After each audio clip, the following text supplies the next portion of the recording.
Spilling tea, no sugar, no fear. They talk loud, but I'm still here. Lakeysha Keysha, say it clear. Real talk lives right here. Yeah. Spilling tea, no sugar, no fear. I'm still here, no fear, but I'm still here. Lakeysha Keysha, say it clear. Real talk lives right here. Stretch words like T-4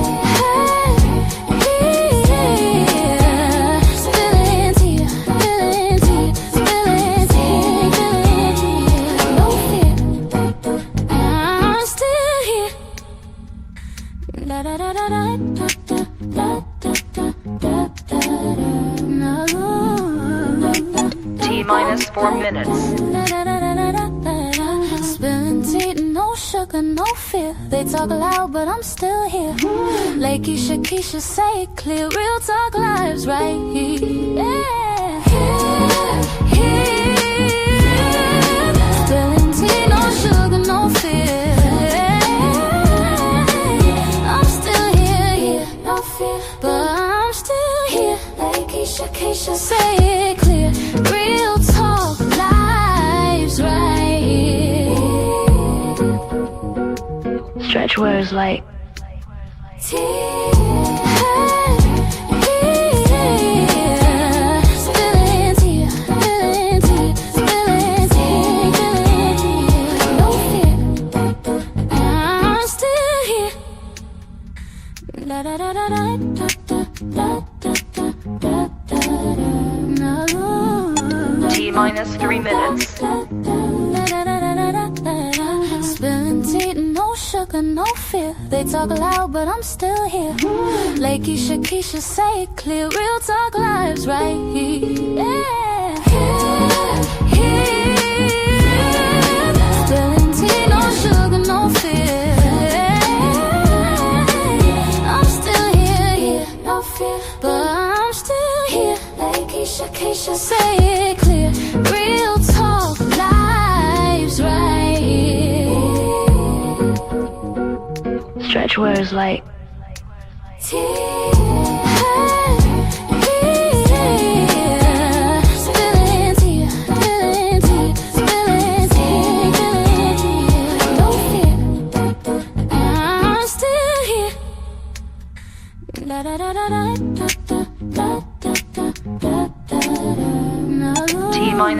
minutes. Spilling tea, no sugar, no fear. They talk loud, but I'm still here. Lakeysha Keysha, say it clear. Real talk lives right here. Yeah. Spilling tea, no sugar, no fear.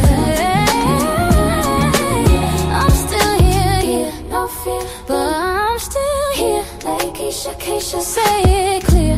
Real talk lives right here. Stretch words like T-1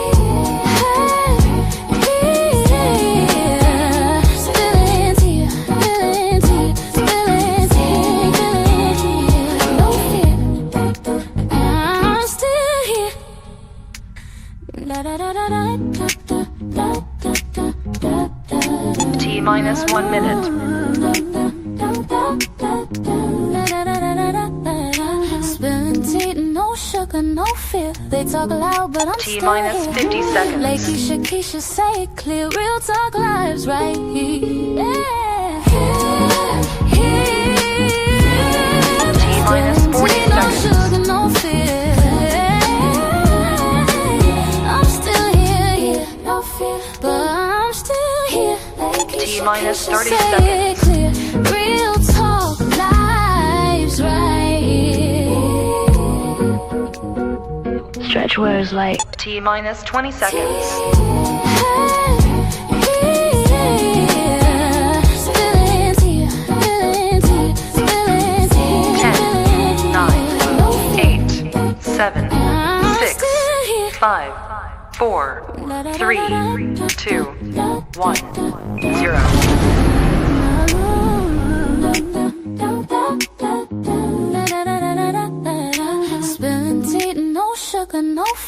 They talk loud, but I'm still here. Lakeysha Keysha, say it clear. Real talk lives right here. Yeah. Here. Spilling tea, no sugar, no fear. I'm still here, no fear, but I'm still here. Lakeysha Keysha, say it clear. Real talk lives right here. Hello, everyone. Happy Saturday, y'all. We are in the house, so we're going to get into this.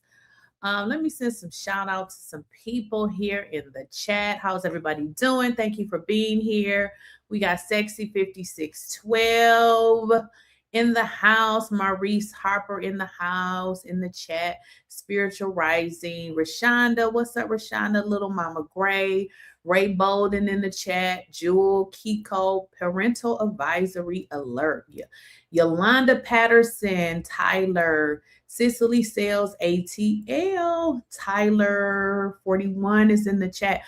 All right, guys. So by now we know what happened, with the Karmelo Anthony case. But let me kind of give y'all a kind of update. So Karmelo Anthony was always appealing his conviction. He was always appealing it, but they were going to try to get a second bite at the apple by doing the, for trying to get the retrial, which obviously the judge ruled against.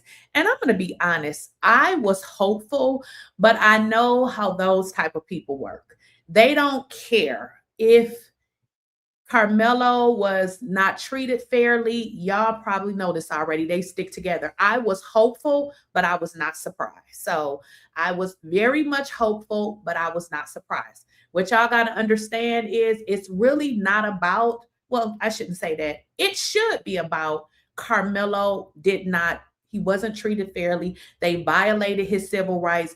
But when you understand those white devils, you understand how they operate. They don't give a fuck about that. All they care about is a crackhead that was using stuff they say is gone, okay? And supposedly, allegedly Karmelo did it. That's all they care about.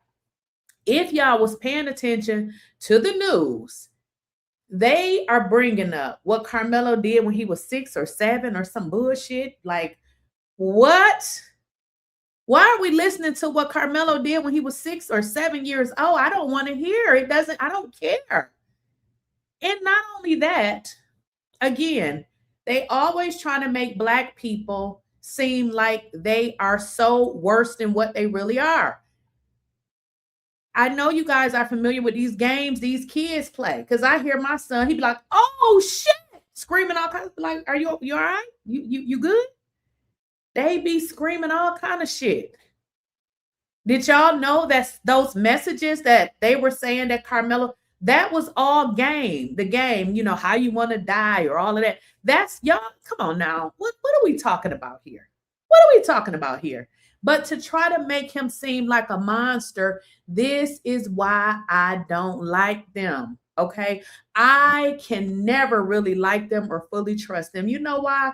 Because them motherfuckers don't like us, and they never will. And they will smile in your face and stab you right in your back, okay? So I am not surprised.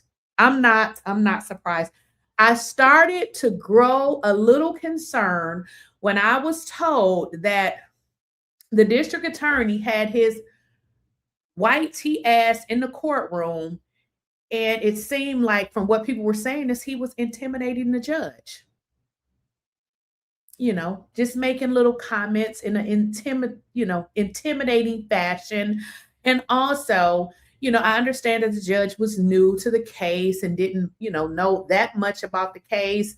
But the fact that this idiot was allowed to go on and on and on, and then frankly said, listen, this is how we do things. So white tea folks stick with white tea folks. And I feel like in this case, this is what happened.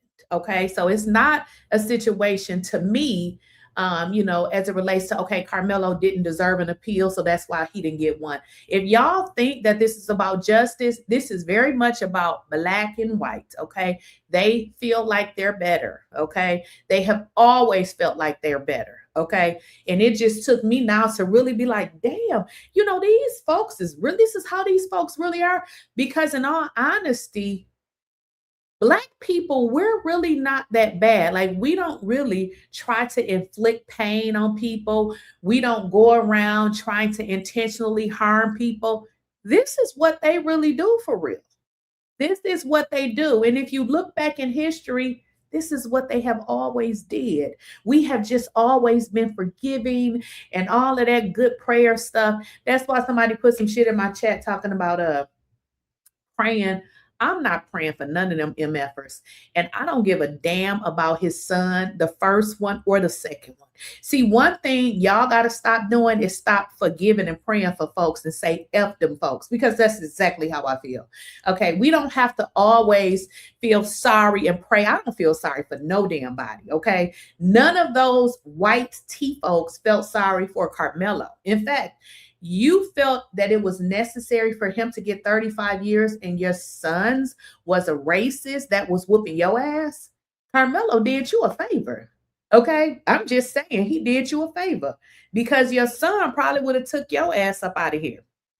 Now, we have a guest joining relatively soon in the next 10 minutes or so. I just wanted to kind of get started earlier, just to put some stuff in the chat here. Now, if you guys are new here, welcome. If you guys have been here, you kind of know the rules here. Make sure you guys are liking the video. Make sure you guys are subscribed to the channel. And if you guys have not, make sure you enable your bell notification. There are a few ways that you guys can support the channel. And I see some people have already, so I'm going to read those before our guest comes on. You can send a super chat. You can do two things. You can send a super chat just to send a super chat. You can send a super chat because you have a question. Now, if you super chat a question, I'm going to read it. If you don't, I just randomly read stuff, okay? Don't know who stuff I read. I just read it. If you want to Cash App, you can Cash App at Lakeysha Keysha. The PayPal is 𝐿akeyshakeysha22@gmail. And then if you wanted to do Venmo, the information is Lakeysha Keysha Media on Venmo. So those are all ways that you can support the channel. Now, also, you guys should make sure to purchase your memberships. Tomorrow is Sunday, so I will be having a members only live. Now, let me read some of these. We got Soldier for God. Thank you for coming back. Thank you for the 100 Jews. We got Chill Will, the 10 Jews. Thank you. The Real Versace in the house. We got 10 Jews. Thank you. And then Cynthia is at Hogat. Hey, Cynthia, $4.99. Thank you so much. Then we got Chill Will again with the 10 Jews. And then we got Angelia Hightower. Hi, Angelia. Thank you for the 10 Jews. We got Holiness. Thank you for the 10 Jews. And then my girl in the house, One Unique Goddess. Thank you for the 10 Jews. And then we got SNG23. Thank you for the 10 Jews. Then we have Chill Will again. Thank you for the 2 Jews. Chrissy 1801. Thank you for the 10 Jews. And then Chill Will 409. Thank you for the 10 Jews. So we're going to get started here shortly. We got about 9 more minutes. So I'm going to put some stuff in the chat and then I'm going to read some of y'all questions before we get started. Because once we get started, Dwayne was in the court. He's going to pretty much tell us everything. I love having Dwayne as a guest because he is really good with telling his stories. They flow really, really well. After, he gets on and starts to tell us about, the court proceedings and stuff like that. If you guys, super chat, I will ask him at some point. Milton Brewer, hey, thank you for the $10. All that we shall overcome singing, keep it. Exactly. Listen to this, y'all. Milton Brewer says, all that we shall overcome singing, keep it. Exactly. Keep that shit. Keep it. When we will be bold enough to overthrow them and take justice into our own hands. We must get our own system and stop begging for justice. Something, because I'm not overcoming a damn thing. I'm not my ancestors. I done told folks this over and over. Okay? Because if you hit me, I'm going to hit you a whole bunch of times, not just one time. And I don't get my lick back. I get the ancestors' licks back. So, yeah, I'm not overcoming I'm just not, okay? I'm not singing no songs, no Negro spirituals. Hell to the no. Thank you for the $10. I'm with you on that. I'm over these people. They just it's I don't even have the words for it. You know, these people are, I don't even know. It's bad. But Dwayne will be joining us soon. Let me just check my phone, make sure. Send me no messages or anything. But yeah, we got a few more minutes. So I'll read some of you guys' chats. 19 years, got 35 years, poor baby. Well, and the thing about it, Cynthia, there has been multiple cases right there in Texas where they didn't get, I think it was one or maybe even two that got, I think one of them got 5 years and then one boy got probation. So it's just like, this was targeted. Like they literally wanted to set an example for whatever reason. For whatever reason. This is not about whether Karmelo Anthony is innocent or guilty. This is about them feeling like they have power to do what it is that they want to do. And this is why that punk ass judge did what he did in the beginning with holding Karmelo's file in his office. He needs to lose his license. He needs to lose his pension. He needs to get all of the smoke. And then the district attorney, when Dwayne will come on, Dwayne will even talk about how the district attorney perjured himself. I want his license too. Everybody license. Everybody needs to go. Everybody. They're all together. They all play together. They don't give when it comes to black and white people, they're not going to miss out on their social circles for justice of black folks. They just ain't gonna do it. Now, if for some reason they can give a black person justice and be able to be in those same circles, they don't care. But if it's going to cost them, you can just stay in jail. And that's just that. Because there would be no, how is it that Karmelo didn't get a new trial when it was proof that they had violated his civil rights? It wasn't, they even admitted it, but their reason for doing it was, pretty much, yeah, we broke the rules, but we only did it because we needed to keep him safe. Is there ever a rule? Is there ever a reason to break the law? So we can just go break the law and then when we get caught, say, well, we did it for this reason or that reason. It doesn't matter why you did it. You cannot break the law and feel like that's your justification.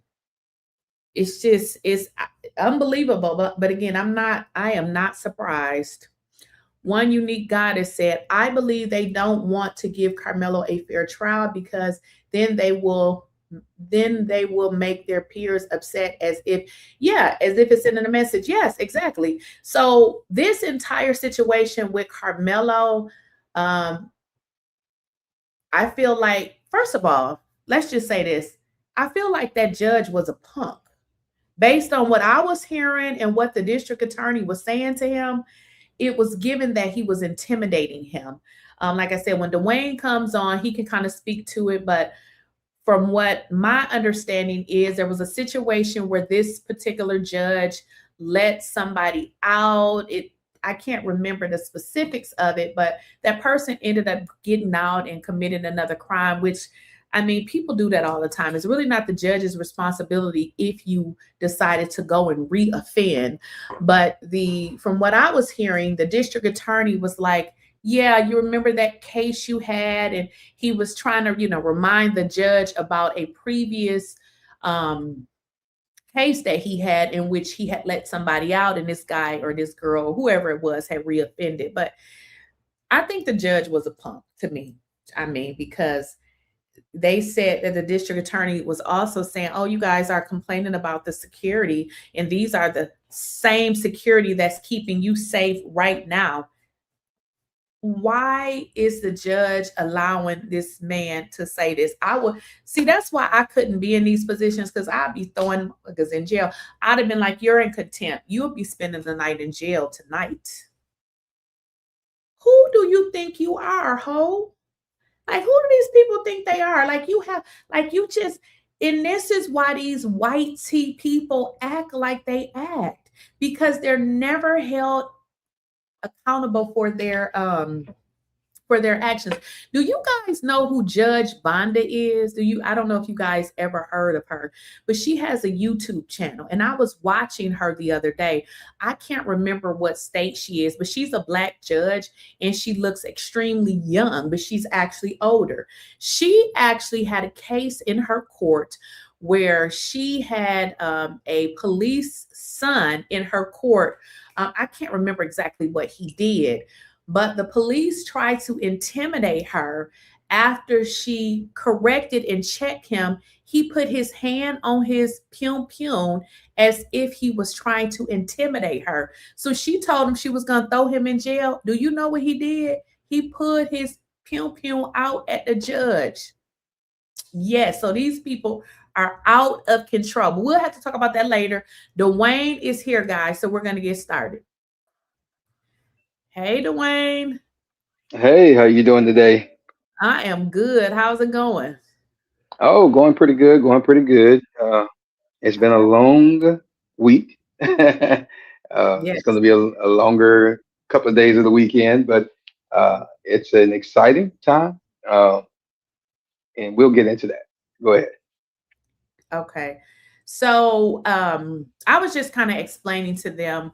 We were kind of getting into the case a little bit. I told them that I invited you because, you have the specific information. We're kind of going to talk about, some of the things. And I was just sharing with them. I just feel like, from my standpoint, I was hopeful, but I really didn't expect anything, just because I just know how this system works. Because I feel like, although it's clear that Karmelo's civil rights were violated, I feel like we have this good old boy system when it comes to these folks, and they rather be accepted in their social circles rather than set you free, even if your rights were violated.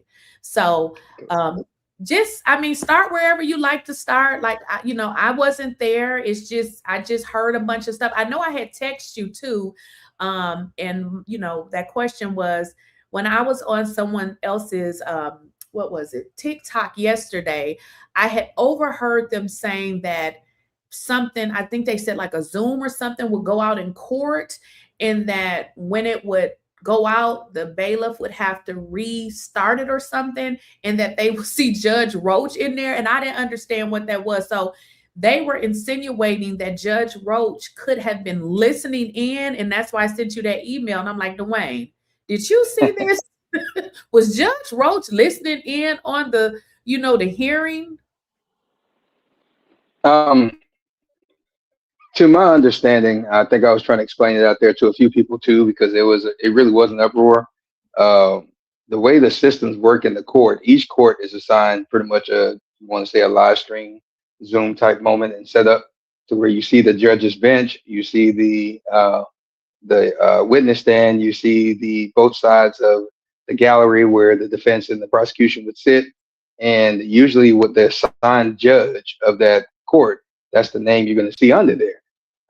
What they were explaining to me, and I spoke with several people just to get a understanding. They were saying that you would see the boxes, and it would have the seal for the judge. It would have all these different things, and all of a sudden you see a split screen, and it would come up, and you would see Judge Roach's name, and that split screen is pretty much set up the same, and it's the same feed. And so I just kept trying to ask people, exactly, take the shock and the awe out of it and tell me exactly what you saw, because sometimes our perception is marred by the shock of what we see. And Right. so, and they said it kept coming and going, kept coming and going. So whenever it popped up, the people hurry up and got it off of there. And like I told him, sometimes we have to remember that Judge Roach, regardless of when he was recused, what happened to him, and how it happened to him, Right. he's still the presiding judge of Carmelo Anthony's case. He just got removed as a person that cannot now no longer make decisions on this case. And so technically, if you look at any case that has a judge recused, you would still see their name, but you'll Yeah. see whatever the motion or whatever's going, you'll see that new judge's name as the one that's making the decision or presiding. And sometimes you don't even see them. You just still see the judge that was removed. And then Got later on, you see that they signed the order or whatever. So it just really depends on the laziness. Let's just go ahead and be real of the clerk of the court, not the actual clerk of the county, but the clerk of the court, and also the people who handles the technical issues in that moment. Sometimes they're lazy, and then we have to remember as well as Judge Michael. I can't never say his last name right, so I ain't gonna say it with the c word. Chitty is I think the way they say it. He actually just got this case right after Judge Roach was recused that night. He had to Mhm. drive in that same morning, come in, and so people don't know, but that evening when he was assigned, they actually put his name on there as other, but they had the whole trial they had the whole motion hearing canceled. And so myself and others, we kept calling and bugging them for about 2 hours to see what's going on because it's showing counsel. When people see counsel, they're not going to come. And so, but I knew that witnesses and other people and lawyers said, hey, yeah, we're going to be here tomorrow. And so at the end of the day, we had to really get people involved. And I think overall, I think the lawyers for Karmelo called and got the people to correct it and they put Oh, them on there. So, but it was not even on the calendar at that point in time. I'm talking about under Carmelo's name, under Judge Chitty's name, or on the actual docket for the court itself at that time. And so I think they were marred with a lot of errors as okay. far as what they were doing. And I don't know if he was actually watching. I'm not going to say that he was or wasn't. I think Right. if he was sneaking in and watching, it wouldn't have been on the Zoom. That way, he would have probably been in the back office somewhere watching with the other people. Right. Because we did have a lot of surprise guests. Guess the Right. best way to put it. I don't know officially or unofficially, but they did come, and I'm talking about surprise guests that's on the higher end of the Texas political spectrum. And Right. so there was a lot going on during those 3 days. Right, right. Okay. Yeah, the way you explained it makes sense because although he was recused, everything went so fast, they probably wouldn't been able to, you know what I mean, change it. And then this Yeah, judge came from a whole nother place. It's not like he's actually set up there. You know what I mean? So okay, that correct, does make sense. correct. And Yeah, like and you so said, like I told people, we're not gonna excuse the moment that he possibly could be, but if we're in his shoes and we want to sneak a peek, I don't think that direct Zoom right, call would be my choice to sneak in exactly, and view it. I think I would do it a different way to where I know I'm not in a right. place. So if one of them did call me to testify, then I know I'm not going to be in a crazy position. Right, which does make sense. I mean, he's been there forever. Even if he was listening, I don't think he would probably put his whole name on there, right? Yeah, yeah. And they said it kept popping up and all of a sudden it'll go off. So I told him that seems more of a technical issue than it is Okay. he's listening issue. Because if he wanted to listen, he just hide back in the judge's chamber and cut it Right, on to listen. And right, nobody would be the wiser. So sometimes we have to think ahead and think above of what the moment is because I know it was a lot of emotions out there. And people like myself, we have to sometimes get our own personal emotions, feelings, and all those things out the way because now you're directing the emotions of thousands. I'll put it that way. And I say that because you had people doing drive-by updates on their way to work, and you had people texting and calling. My phones basically were just I don't know what they're doing now, but the batteries went down so many times, and battery packs had to come from everywhere because so many people wanted to know what was going on. So I know the emotions were there, and many people just went straight to that moment. But because of the way the system works and the way that I know it works, if he was watching in that type of way, he wouldn't have right. been able to hide it, and we would know. We would know. That's that. Yeah, that kind of makes sense. Now, You know, I'm going to be honest. Now that I know the official decision, I feel like the judge knew he was going to rule this way then, but wanted to do it when, there was nobody there. We're going to do it on Saturday. There's nobody, at the location. What are your thoughts on that? Do you feel like he Uh, made his decision yesterday? I think that his decision was made for him, and I'll put it that way. Probably Friday, right after recess, right after lunch. And I'm gonna tell you the reason. I'll say a few reasons why right now, because I'm still looking into some stuff. Like I said, today was supposed to be a day with my grandkids and doing some other stuff, and just kind of digressing and finding out some stuff on this. But I've been really on an investigative mode on this situation with a lot of different people all over the place.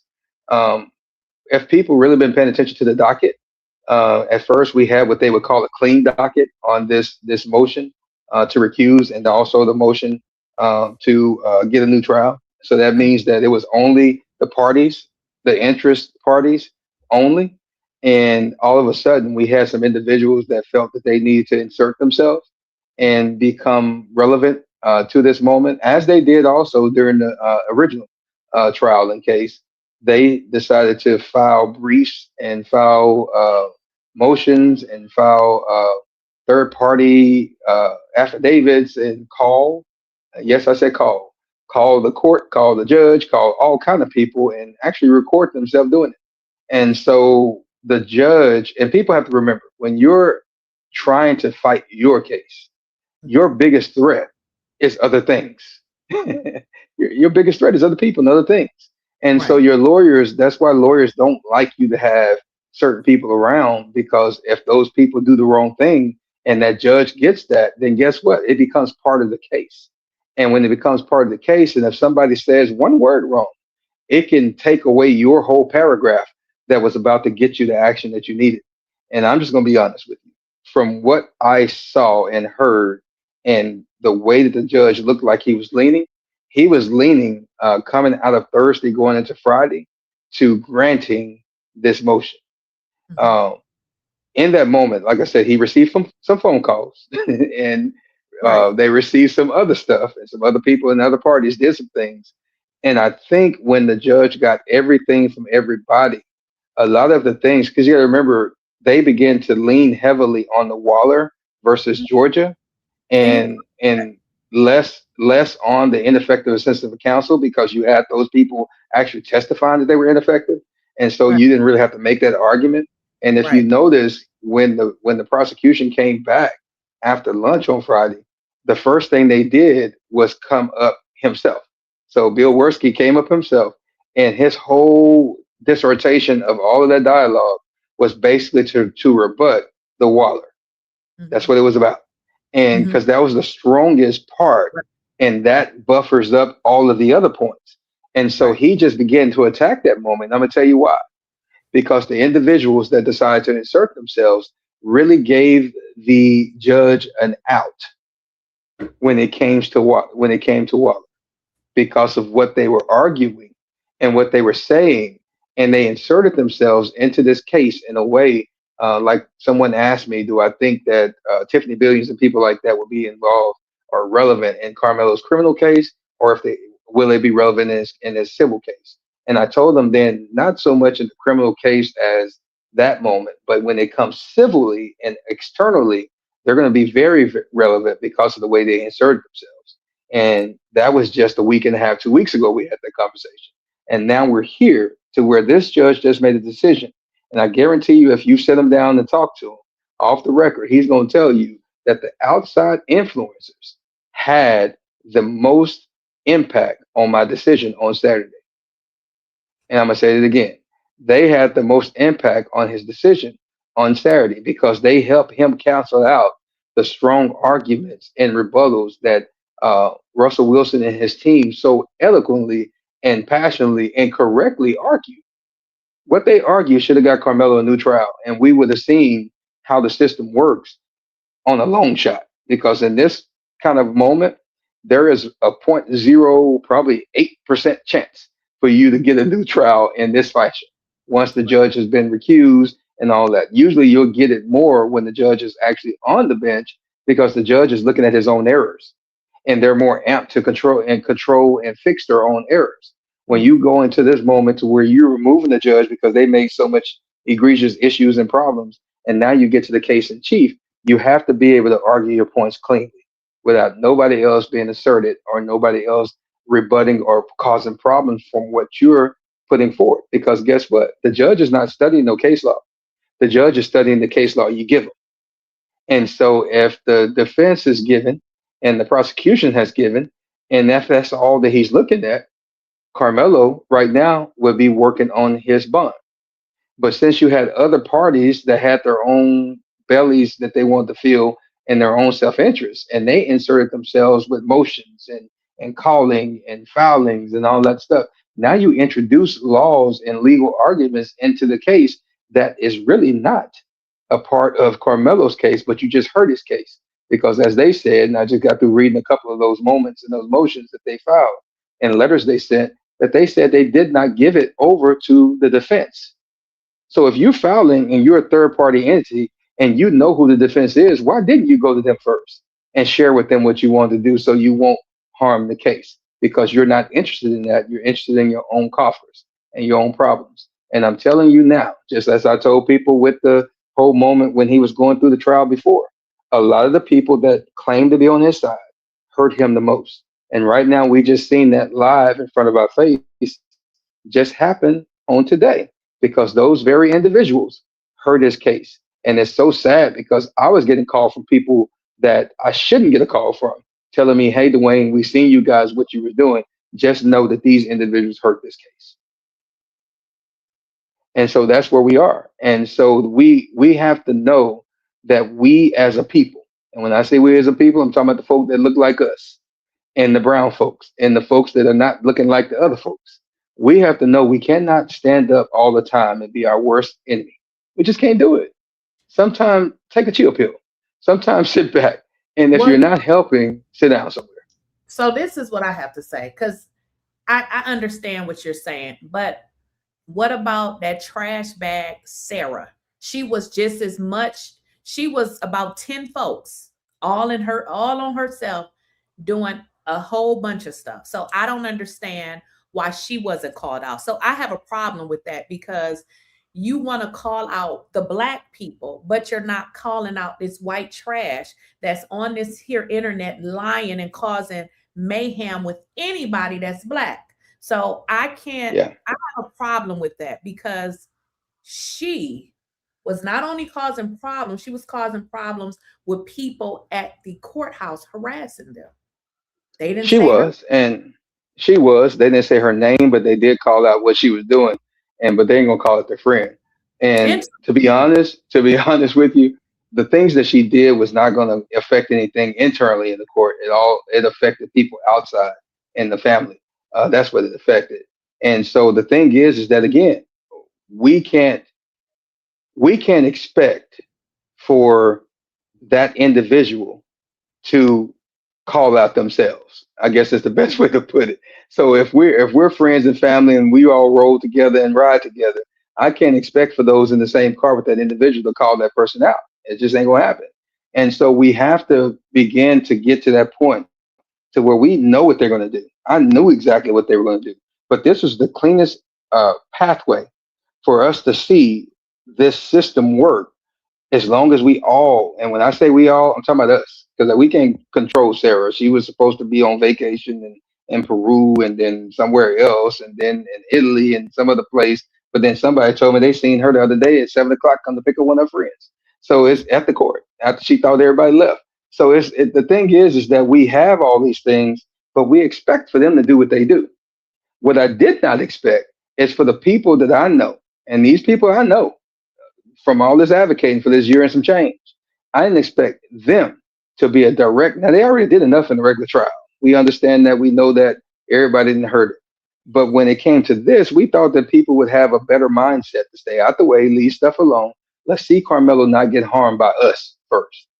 And what we've seen is that he got hurt by us. We gave an excuse, and I'm not saying we did personally, but I'm talking about us as a people. our folks gave them the ammunition to do exactly what he did today. He wouldn't have had that ammunition if our people just stayed out the way and not be filing briefs, not be doing this, not be doing that. And so when we do that, then we give stupid people like Sarah the free will to do the stupid stuff she do, and they don't have to call her out because guess what? He can just stand up and call out Tiffany and King Cass and all them people, and everybody be like, "Oh man!" And then they'll show the text messages of Karmelo, but everybody forget about the 20 pages of these boys being arrested and being on probation and all this other stuff. And Karmelo ain't never did nothing like that. And so those are the things that we see the diversion of, and we as a people, we get caught up on it. I listened with a friend of mine to about 100 women. When I say 100, I mean 100 because we had so many, we counted, and they all were mad because of what Karmelo said on the text messages about black women and Hispanic women and all that stuff. But nobody was still mad about what Sarah was doing and how she was doing. We've been flipped the script and we on Karmelo. So guess what it did? It gave all them people that were still wrestling with themselves if they were going to mess Karmelo over or if they were going to do him in. Last night, yesterday, when I looked, if that man, I'm talking about Judge Chitty, if he was in a position to buck the system, those people and individuals and all those people, I've seen these long dissertations, these posts, these YouTube video and lives and all that stuff. You gave him the free reign to go do what he did. Even if he wanted to buck the system and say, you know what, even though these people then filed these stupid briefs, even though these people then did all this, I'm going to go ahead and have the courage like the first judge did and say, you know what, I don't think that he really did nothing wrong, but dog, you said it yourself, so you got to go. I think he would have did that. But them people watch TV just like we do. They watch YouTube just like we do. They hear from people just like we do. And when you have the same people that have been saying free Karmelo, now mad because he said that he prefer another color woman, then now you done threw the boy off the bus, and now you got a 3-hour long live on why you mad at him because he prefer another one. You don't know his experience with the black girls at that school. He ain't talking about you, grown woman. He talking about them kids. I was going to say, 60. Why do you care? Yeah, and so that is he ain't finna date you and marry you. So why do you care what his experience is? Why does it matter? Like, yeah, why? And so that is the thing that we need to get better at, is not giving the place. No one is going to jump one of us when 5 of us are around the corner and we're looking at you like, what you about to do? They would jump him if the 5 of us keep walking and not pay attention. See how that works? I don't know that person, but they look like me. So if I just stand there and look and make sure that you're okay, they're not going to do nothing to him. But if I just look and I walk away, and next thing you know, I'm reading on the news that this young man got jumped in that corner I just walked by because I chose not to care. And I think that's what we need to get better at. We need to get better at not letting the mood. And that's the reason why Bill Worski put all that stuff out there about Karmelo having behavior problems at 6 years old in school. What? And everybody ate it up, and them people was talking about it while the motion hearing was going on, and that's all I heard. I saw us complaining about Karmelo's background, and nobody said anything about all that stuff with Hunter and Austin, them potentially selling drugs, while Jeff Metcalf knew, because he put his hand in his head while they was talking about it, because he knew it was true. But I ain't heard nobody even mention that yet. But everybody's talking about Karmelo and his choice of women. Not over here, because I know you haven't. Trust I know. I mean, I'm 51 years old. I wouldn't give a damn if Karmelo decided he loved like Pete girls. What the hell do I Correct. I don't care about none of that. I only care about him being not, receiving a fair trial. I don't care what he said on no text message. I don't care Correct. about any of that. Because what I said is, which one of us have not said some crazy stuff over a text message? But I'm telling you, some of that stuff is lies, because they said it is. I saw some woman over here doing a grown ass old woman doing a live talking about Karmelo was a stalker. I said, these people should be ashamed of themselves. You just get a headline. How do you go from supporting somebody to now you're talking about them just because of what the district attorney said? Did you have any more background information? So then I learned that they lied on her, that that girl has been in court with the family. She was ready to testify. So I'm just like, yeah. Yeah. And then Bill Worski, the crazy part is Bill Worski said that with Mike Howard when he was testifying. And then he got up on the stand when they were feeding him the questions that he told them to, and he was now the witness. That man sat there and said, after he said all this stuff about this girl, that the girl went and talked to the teacher that same, I mean, the assistant principal that morning and told all this good old glorious stuff. You had her on your witness list. You didn't call her at the trial to tell any of this stuff. You didn't bring the assistant principal up to say none of this stuff. But now you're standing in front of Mike Howard, and Mike Howard look at you like, what? So Bill Worski is up there talking, and because he knew that Toby shook or he was going to be questioned about it, he went on and said himself, well, yeah, I never even met her.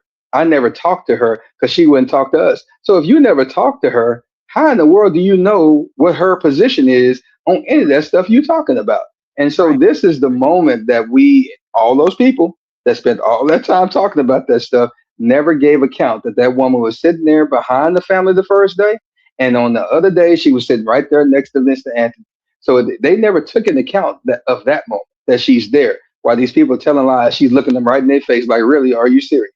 At the end of the day, we don't look at that, and that's why I keep on pointing the finger back at us as a people. When OJ went to trial, and I'm gonna tell you the reason why they couldn't do him wrong, because black people said we're gonna stand by you regardless. We don't care if they had you looking like Freddy Krueger. We're gonna stand there and we're gonna be outside, and you better make sure that man come out, because if not, there's gonna be problems. And guess what? They did everything by the book, and they made sure that if the glove didn't fit, you must have quit. And that's exactly what them people did, because they couldn't pull no foolishness, because no one was worried about the storylines that they were putting out. Our problem these days is that they can say boo, and the first people that jump is us, and we want to be over there looking at why they said boo instead of concentrating on what was in front of you. Because what's in front of you is that regardless of Carmelo woke up every day since the day he was 6 and he chose violence, that has nothing to do with April the 2nd, 2025, when Hunter and Austin and their friends decide to come and assault him and disturb his peace. Had nothing to do with it. And that's where we lose focus. So we need to do better than that. And that trial, or I say trial, but it really wasn't. It just felt like one because it was so long. But motion that motion hearing was a class personified and should be a seminar lesson for any lawyer looking to practice law, to see uh, what the defense team, and everybody call them the dream team for a reason, what they did, how they did it, and how they prepared. They just got sabotaged for people that actually look like them and also supposed to support them. That's all that was. And because they did everything by the T to get the long shot of getting a new trial and not have to worry about the appeal process. But now we're not there no more. They He's made the decision. We were trying to figure out what his order says and what his reasoning for, so that way they can move forward. But I think their most important thing, because they could try to go to the Fifth Circuit, the federal side, and try to get injunctions, try to go ahead and get it appealed. They could do all that stuff, but they're right up on the statutory stop, and where this thing will be denied anyway once it hits that moment. And so you would have to get all these people to do that stuff today. That's what you would have to get done. So I think they're going to pivot and continue on the actual direct appeal and go ahead and get that done. They can use everything from this. And I think that's what people forget. Russell Wilson is probably one of the best lawyers in this country, period, hands down. And so he plays chess, not checkers. He probably already knew what was going on because he saw what was going on. But that's the reason why he was very poignant. That's the reason why he was very direct, because everything that happened over this week is a part now of the actual appeal, the direct appeal. And so they can make amendments, add that stuff. And when they get to the appellate court, they're going to have a strong case for an appeal. They are. Yes. So who yeah, because with this particular case, and I know you had spoke on them closing the court. So because I want to go to law school, I be learning a lot of stuff. Okay. Now Yes. they can close the court for whatever reason. The issue was They did not make it public. It was more so a behind the scenes. You see what I'm saying? So Correct. that's Correct. the issue, because they can close the court and say, hey, we're closing the court. But the issue was it was never put on the record. That's what Correct. I, And that, like this judge showed them, he did the right way. He said that I'm going to grant everything. However, the guy over there from this court, because I'm from Coffin, he said that he don't have enough time to give you the actual live stream so people can plug in and they can watch it all over the country and the world. He said he Mhm. didn't have enough time and enough notice, so that's the reason why not. So what the judge did is called him in Right, to explain why it is that he told him that he can't do it. And once he put it on the record, he explained it. Then the judge issued the order, and then he right, did it. That's the way you do it to avoid a Waller v. Georgia violation. But Judge Roach, what he did is he started. He let people in. He said, "I'm gonna do this. I'm gonna do that." And then he said, "You know what? I ain't letting nobody see nothing of this trial." And he just closed it and kept going. And when people were complaining about it for a while, then he finally came out and said, "Yeah, I did it because I wanted to. I did it because of this." That is a complete Waller violation. right. I got another question for you, Dwayne, because I'm one of those people, a lot of people are heavy into forgiveness. That's not me. I'm Yeah, not heavy in forgiveness. When you're dealing with these folks, don't forgive them. You hit them one time and you knock all they teeth out. Okay. So I feel correct, like with this judge, what are they doing to make sure he feels the consequences for his actions? Because this is a system that they operate behind all different sorts of people. And I feel like with this situation, like you said, you felt like the judge got some calls. I feel that way too, because I understand. Here's the deal. Their explanation for what they did, it doesn't matter why you did it. You only had to put it on notice as to why you did what you did.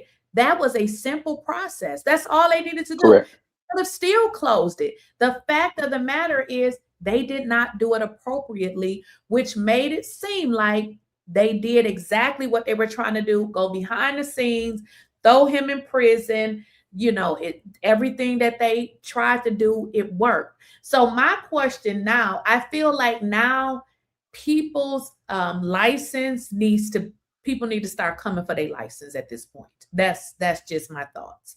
Now you correct. said, and I was a Bill, you said that he actually, because he did testify, and during his testimony admitted that he had never talked to Karmelo's girlfriend, but previously said that the girlfriend said that Karmelo was stalking her. And I'm just Correct. like, what is really going on? Yeah, Something needs to happen. You see what I'm saying? So I don't correct. know what their plan is. I believe you mentioned, you remember when they were going through the recusal process, and Hmm. the judge said, I do not feel like Judge Roach did anything to the tune of, I don't know the correct wording, but he was basically saying he felt like he's going to come off the case because it's just someone that's looking at the case from the outside may be like, oh, okay, this doesn't look right. Is that the look of impropriety or something like that?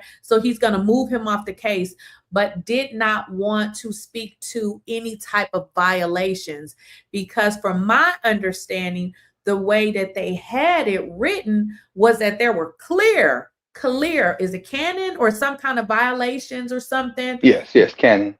But the judge was like, okay, I'm not entertaining that.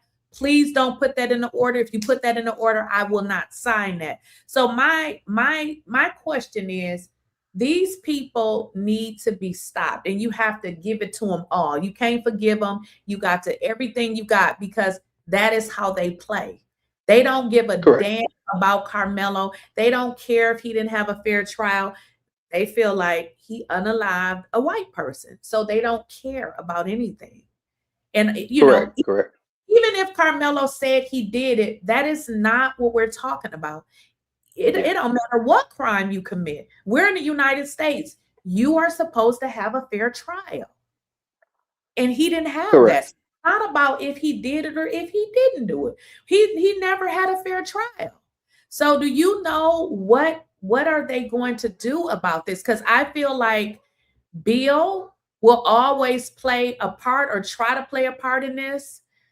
And it seems like, the judge too. Because I mean, why would the judge have Karmelo's transcripts in his office for months? Like, it just doesn't make Yeah. any sense. Well, it's a moment of venue at this point because of the trial was over, and so a lot of things, like I said again, Russell Wilson right now is playing chess. So he's been very strategic because he knows there are different venues that he have to cross, different moments he have to do. They were introducing all of the canon stuff because it has to go on record that at least you file it, you mention it, it's there. The judge himself correctly said that, hey, I don't want to hear that because we're not here for that right now. I understand it, but that ain't me. No, matter of fact, I don't even need it because he already said enough for me to recuse him. I may not think that he did anything wrong, but I know he did enough, what I've heard, to actually take away the public trust of being able to be over this trial in this case in this moment. And so for to get to the point of making these people accountable, because all of them should be accountable. That when it comes to Bill Werski, when it comes to DA Greg Willis, who is overall in control of the Collin County DA's office, when it comes to the lawyers themselves, that means Mike Howard, Toby Shook. I don't care that you did a solid in your testimony. You still did Carmelo Anthony wrong and representation. I don't care who my friends are. I don't care if my mama was a judge and my uncle was the DA. My as a defense attorney, my moment and my loyalty should be to my client. And if I can't do that, then I don't need to be in the courtroom. So you're telling me that you allowed, and that was my whole problem with Mike Howard and Toby Shook. You allowed your friendship to overrule your rule of law and your job. So that means that when this man told you, because this is just crazy how these people are, you're saying that these people told you we need to keep everything off the record for whatever reason. And as a seasoned lawyer in this day and time, you took a motion that you said you filed and you put it directly on the judge's desk and said, file this for me. You knew that motion wasn't going to see the light of day. That's the reason why you have the separation of government issues in every state. You have the court, you have the DA's office, you have the defense attorney, some of them have public defender's office. You also have the county clerk's office. That's a separate entity. Every court has its own clerk, but you have the county clerk's office. And what you do when you file, and as the lawyers do, they put it up on the portal, it goes directly to the county clerk. That person registers it, makes sure it's there. We know what happened. And if you have an order to seal or order of protection or whatever, they will follow that procedure, but it will be also notated that it came. Nobody can ever say it wasn't there. And it will be in the registry of actions that it was received, and then it goes to the parties. We never got that because everybody was playing games to put this case in a place to where you couldn't go back and trace it, period. So I blame everybody. So that means Mike Howard, that means Toby Shook, that means Bill Werski, and that means overall DA Greg Willis. All of them need their license taken, and they need to find out some way to put them in a RICO charge because it was criminal behavior what they did, period. And so that starts now. That starts with the attorneys for Karmelo right now, his civil attorneys, his appellant attorneys. That goes with us as well because we've been witnesses to it. We've seen it. We have paperwork. We have proof of it. We all need to start filing action with the state of Texas Bar Association. We need to do that first. We need to go to every different agency that we can that oversees their licenses. We need to make sure we file formal complaints. We need to make sure that we set some type of standard on that moment. Anyone that has standing in that court that has been done wrong, we need to make sure we start filing lawsuits and we start making it the legal system work for us like they make it work for them every day. That's how we start making them accountable. Hit their money, make them not be able to run for office no more, make them not be able to get no clients no more on the defense side, and let's make sure that we let the world know that these people are crooked and that these people have taken this young man's peace and his freedom away because they were helping a friend. That's what we need to do, and that's how we make them accountable. Right. And that's exactly how I feel. I don't feel as if this was a mistake because there were way too many mistakes. I mean, we're Yeah. human. We're gonna make mistakes, but there were two, these were not mistakes. These were No. carefully orchestrated RICOs, okay? And they all participated. Now, I don't know, in terms of Mike Howard, maybe for some part of it, he thought that this agreement was going to benefit. I mean, he kind of explained that. We probably would say, well, we didn't think it was a good idea, but we're not in his head. We don't know what that man thought, but it just seems like this was a carefully orchestrated RICO. I mean, the judge showed that by holding on to transcripts and like, what the, that was clear and evident that he wanted to hold up the transcripts because he knew in order for them to get an appeal that they needed the transcripts. So he was trying to deny Karmelo's right to be able to file for an appeal. And that's Correct. why he was holding up the transcripts. This is, like you say, a RICO. This is a whole criminal enterprise. We don't even know how many people they done did this to. Who else have And they that, done? and that's the thing. I've actually spoken to, because I said there was some everybody out there. I ain't go. It was a lot of people that was coming back and forth. I met some people that I knew in my childhood, and I didn't even know it was them. And we were just talking about stuff that happened to them and their kids at the hands of Judge Roach and DA Willis. And so it's happened to a lot of people. And so what this is doing is giving an opportunity for us to go back and revise history and get action and correction for a lot of people. These people have had a history, and we've seen one of the cases actually is right in our face where you had the judge that won her seat and they didn't like it.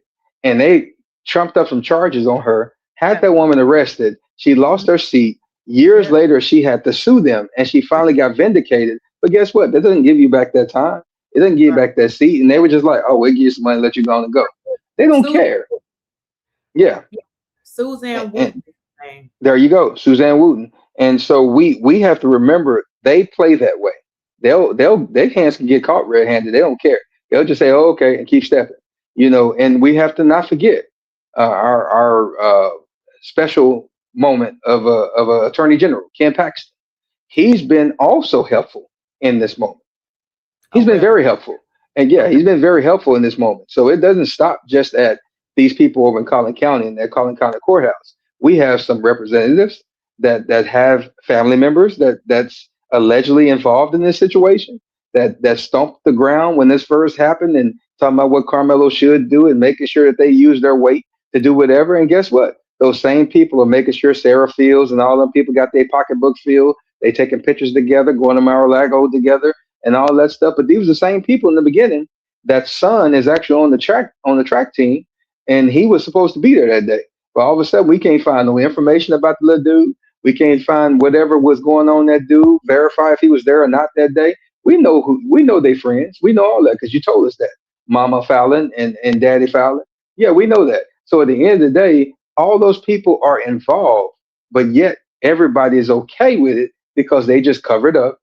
People are scared of them, all this different stuff. But guess what? We ain't scared because we got the truth on our side, and we're gonna make sure it get exposed. So at the end of the day, that's where Rico come in.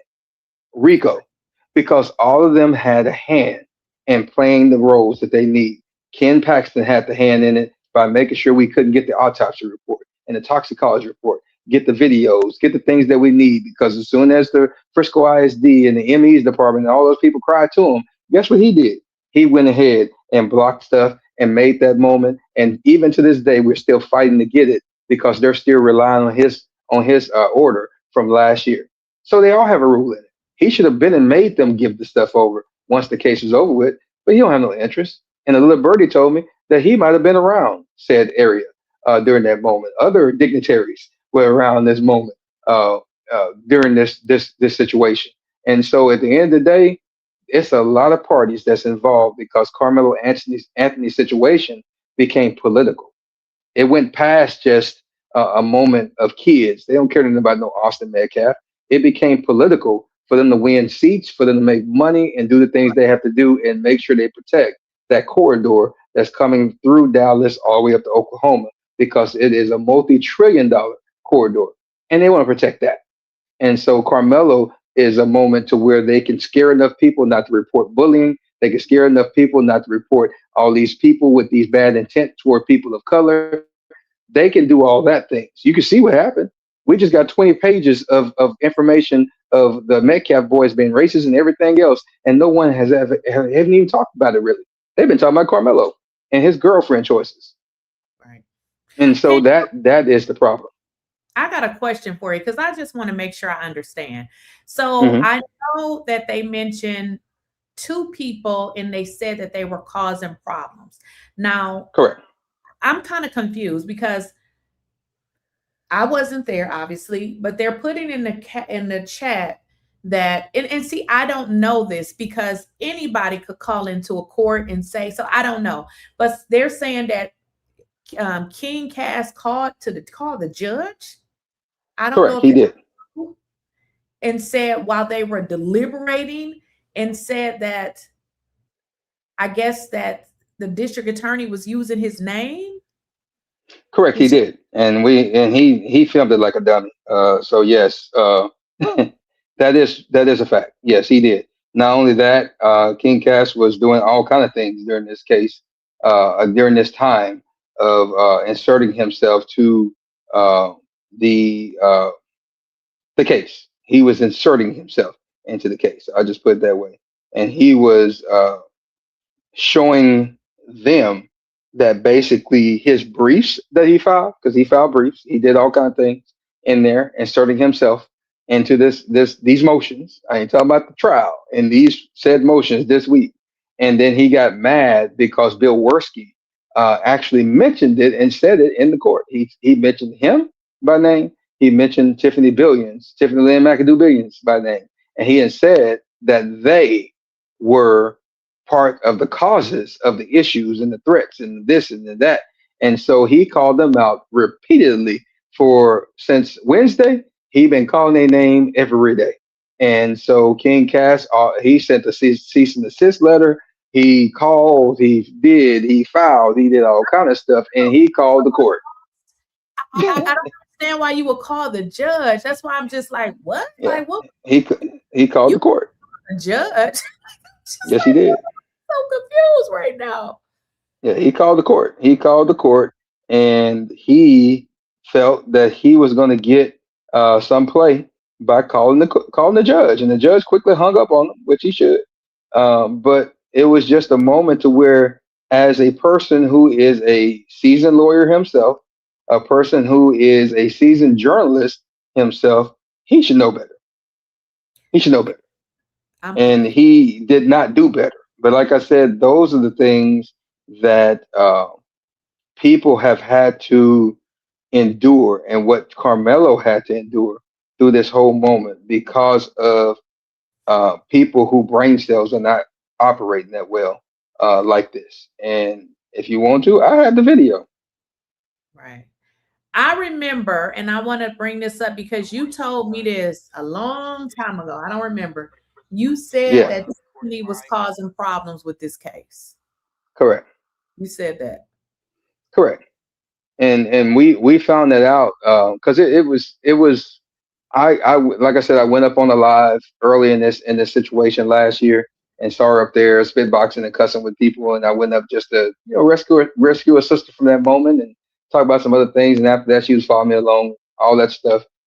And I started noticing after we were all advocating together, we're pulling myself and about three others, we're pulling FOIA requests, we're getting information, and all the stuff we're getting, we're sharing with her because we're all advocating. And at this point, she didn't kind of inserted herself as being a lead advocate.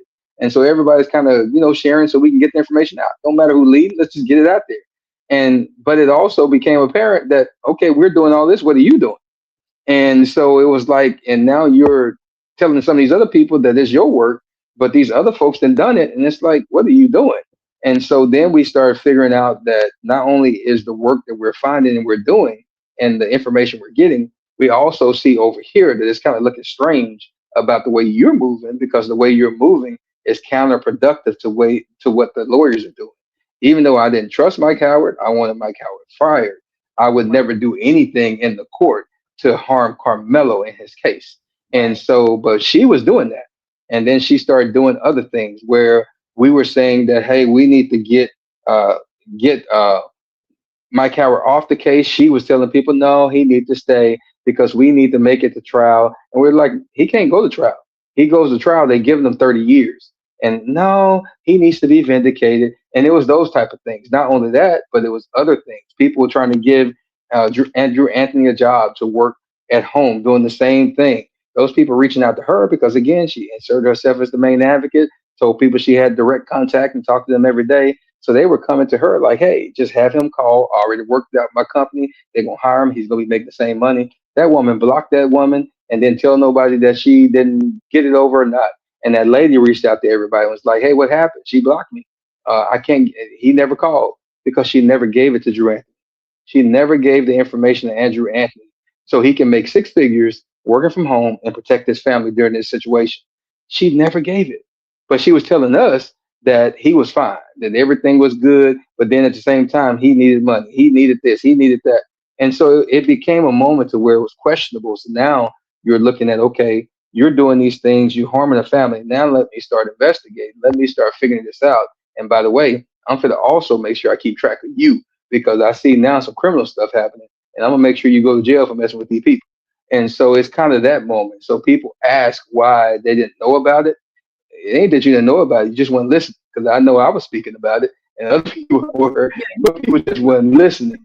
And You told so, and yeah, yeah, people weren't listening. And so, and now it comes up, and we're the next year over. Why nobody didn't tell me? Well, you knew, you just didn't want to hear it from me. You just didn't want to hear it from other people, and you thought that we were just hating and we didn't like her and all this other drama that people had. And now that it's evident, now you just want to forget it. But guess what? Karmelo would not be in this situation if we would have just did right by him in the first place. And that's what we need to learn from this. But moving forward, know that those people like that, because just today, she blocked all the people that were helping her cover up, help her try to run me off, try to run folks like that off. And those people that knew, I'm pretty sure she got all the information from them she need. And she blocked all those people on TikTok yesterday because it's over with for her. She already knew. Now, I said yesterday, I didn't say today.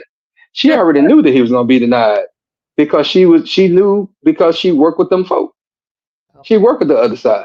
And so she already knew because if you look at all of them, they all had the energy of knowing what was going to happen. Jeff Metcalf sending out threats to Dominique Alexander on his inbox like he wasn't going to share it. All Right. these different things that's going on, all these people were moving the same exact way yesterday before we even got to the verdict of what the judge was going to do today. And Right. so, but they weren't moving that way when we got the recusal because they didn't know. They couldn't get to that judge. That man right there don't play. So at the end of the day, it was nothing you could do with him.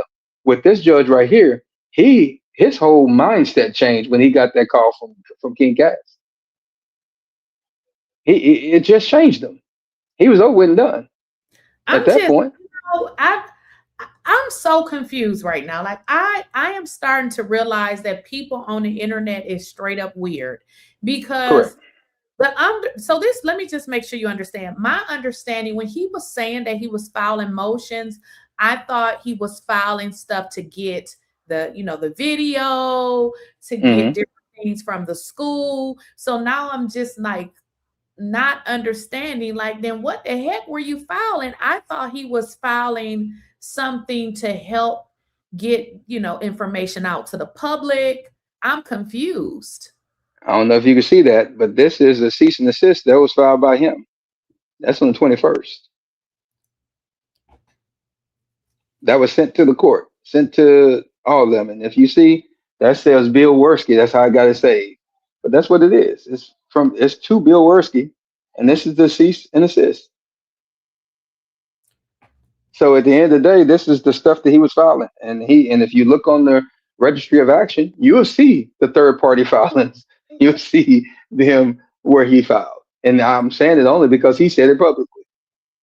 Well, And I so at want the end of the day, to know. Let's watch this video because I think they're saying I didn't yeah, see this this. is it. Yeah, I got the video. I was gonna play it for you. You got it right there. Go ahead.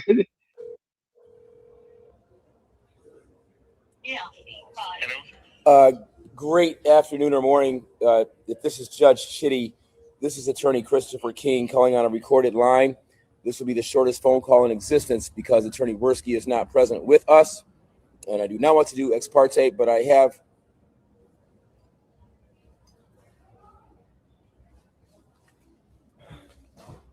have sent him a notice that Bill 𝐟𝐸𝐺𝐿 lied in open court yesterday. So that's the result. Why can't black people have or do or be anything in this country? I can't be an attorney. I can't be a journalist. We can't sit where we want to sit. What's it all about? That man sat up there and told bald-faced lies about me in court yesterday. Yes, he did. And it's unacceptable, period. And I stand on that. Then that's that. See you. Listen, I'm sitting here. He called the judge directly. I am and told him he was going to hang up and that it was going to be short because it was ex parte. You just did that for content because that's improper. Saying that, I'm appalled. Like, what is happening here? Like, what is really going on? Yeah. And people think that we just be talking outside of our neck. Everything that we know when we're doing advocacy and investigations and trying to help people, you can't talk about everything. I don't know why people think that everything that you learn, you got to talk about, because you can't. I can't talk about the things that I went to Louisiana myself for and went to go find out about rumors they said about Karmelo. I did on my own. I'm not going to turn around and tell you nothing. But when I tell you that, hey, no, them people, they're not being honest. Oh, no, it's not that. I'm telling you because I know it as a matter of fact. I don't have to go into details. And people like him should definitely understand that. Not only one, has he not been an advocate for decades, he's been a lawyer for decades. He's been a journalist for decades. The man got all kind of accolades out there sitting in different columns and stuff that his name and face is on. He worked right there in the same city that we were talking about in Frisco, Texas, as a lawyer. So at the end of the day, that's understood. So why would you be in your feelings that Bill 𝐟𝐸𝐺𝐿, who was willing to lie about talking to the girlfriend about what she was doing, what she believed, and what she saw, why would you be in your feelings as a grown old dude worried about this man lying about you in court when you know you got your bar card, when you know that you're a journalist, when you know that you can get up, put that press vest on and go anywhere you want to in this country and be a journalist? Why would you be worried about what this man is saying? You should have been smiling like, thank you. Well, the thing of it is, this is not about nobody but Karmelo. This is correct. Not, we're not going to court about a case. It doesn't matter if we lied on. It doesn't correct. do it. No, none of that matters. So it's not, I'm just so very like not understanding, you know, I'm confused, very confused. And I told him months ago, he and I've had many conversations about this very thing. It's like sometimes you do the wrong thing and hurt your good cause. And the man can offer a whole lot to a lot of things. However, sometimes our ego and our will to do the stupid stuff for our own moment and purpose gets in the way. And that's just bottom line. And this is a direct live example of just that. A good person with a decent heart doing good work, and you allowed your ego, your moment, and whatever the vibrato that you got going down and your feelings about this man mentioning you in court. So what? Say thank you. He gonna let you go viral, go talk about it on your podcast. But do not do nothing to harm Karmelo, because that's what it's about. Right. Because you know what? You just gave the judge an out. Even he if did. it not follow that, so from a judge standpoint, he's like, damn, I only been here for a day and I'm already getting calls. I only been here for a day. So I'm just like sad that you thought that was important to call the judge. Well, here's a thought, and it may get me in trouble with some people, but I'm gonna say it anyway because I'm feeling that way this weekend and last week. Listen, the judge heard from Bill 𝐟𝐸𝐺𝐿 that the main cause and problem in this case was influencers. Did he not say it on Wednesday? I know I heard him say it. Was that Wednesday? No, it was Thursday when Mike Howard was up testifying. So he said on Thursday with Mike Howard. He said the main problem was influences. He said it Wednesday and Thursday. That's what he did.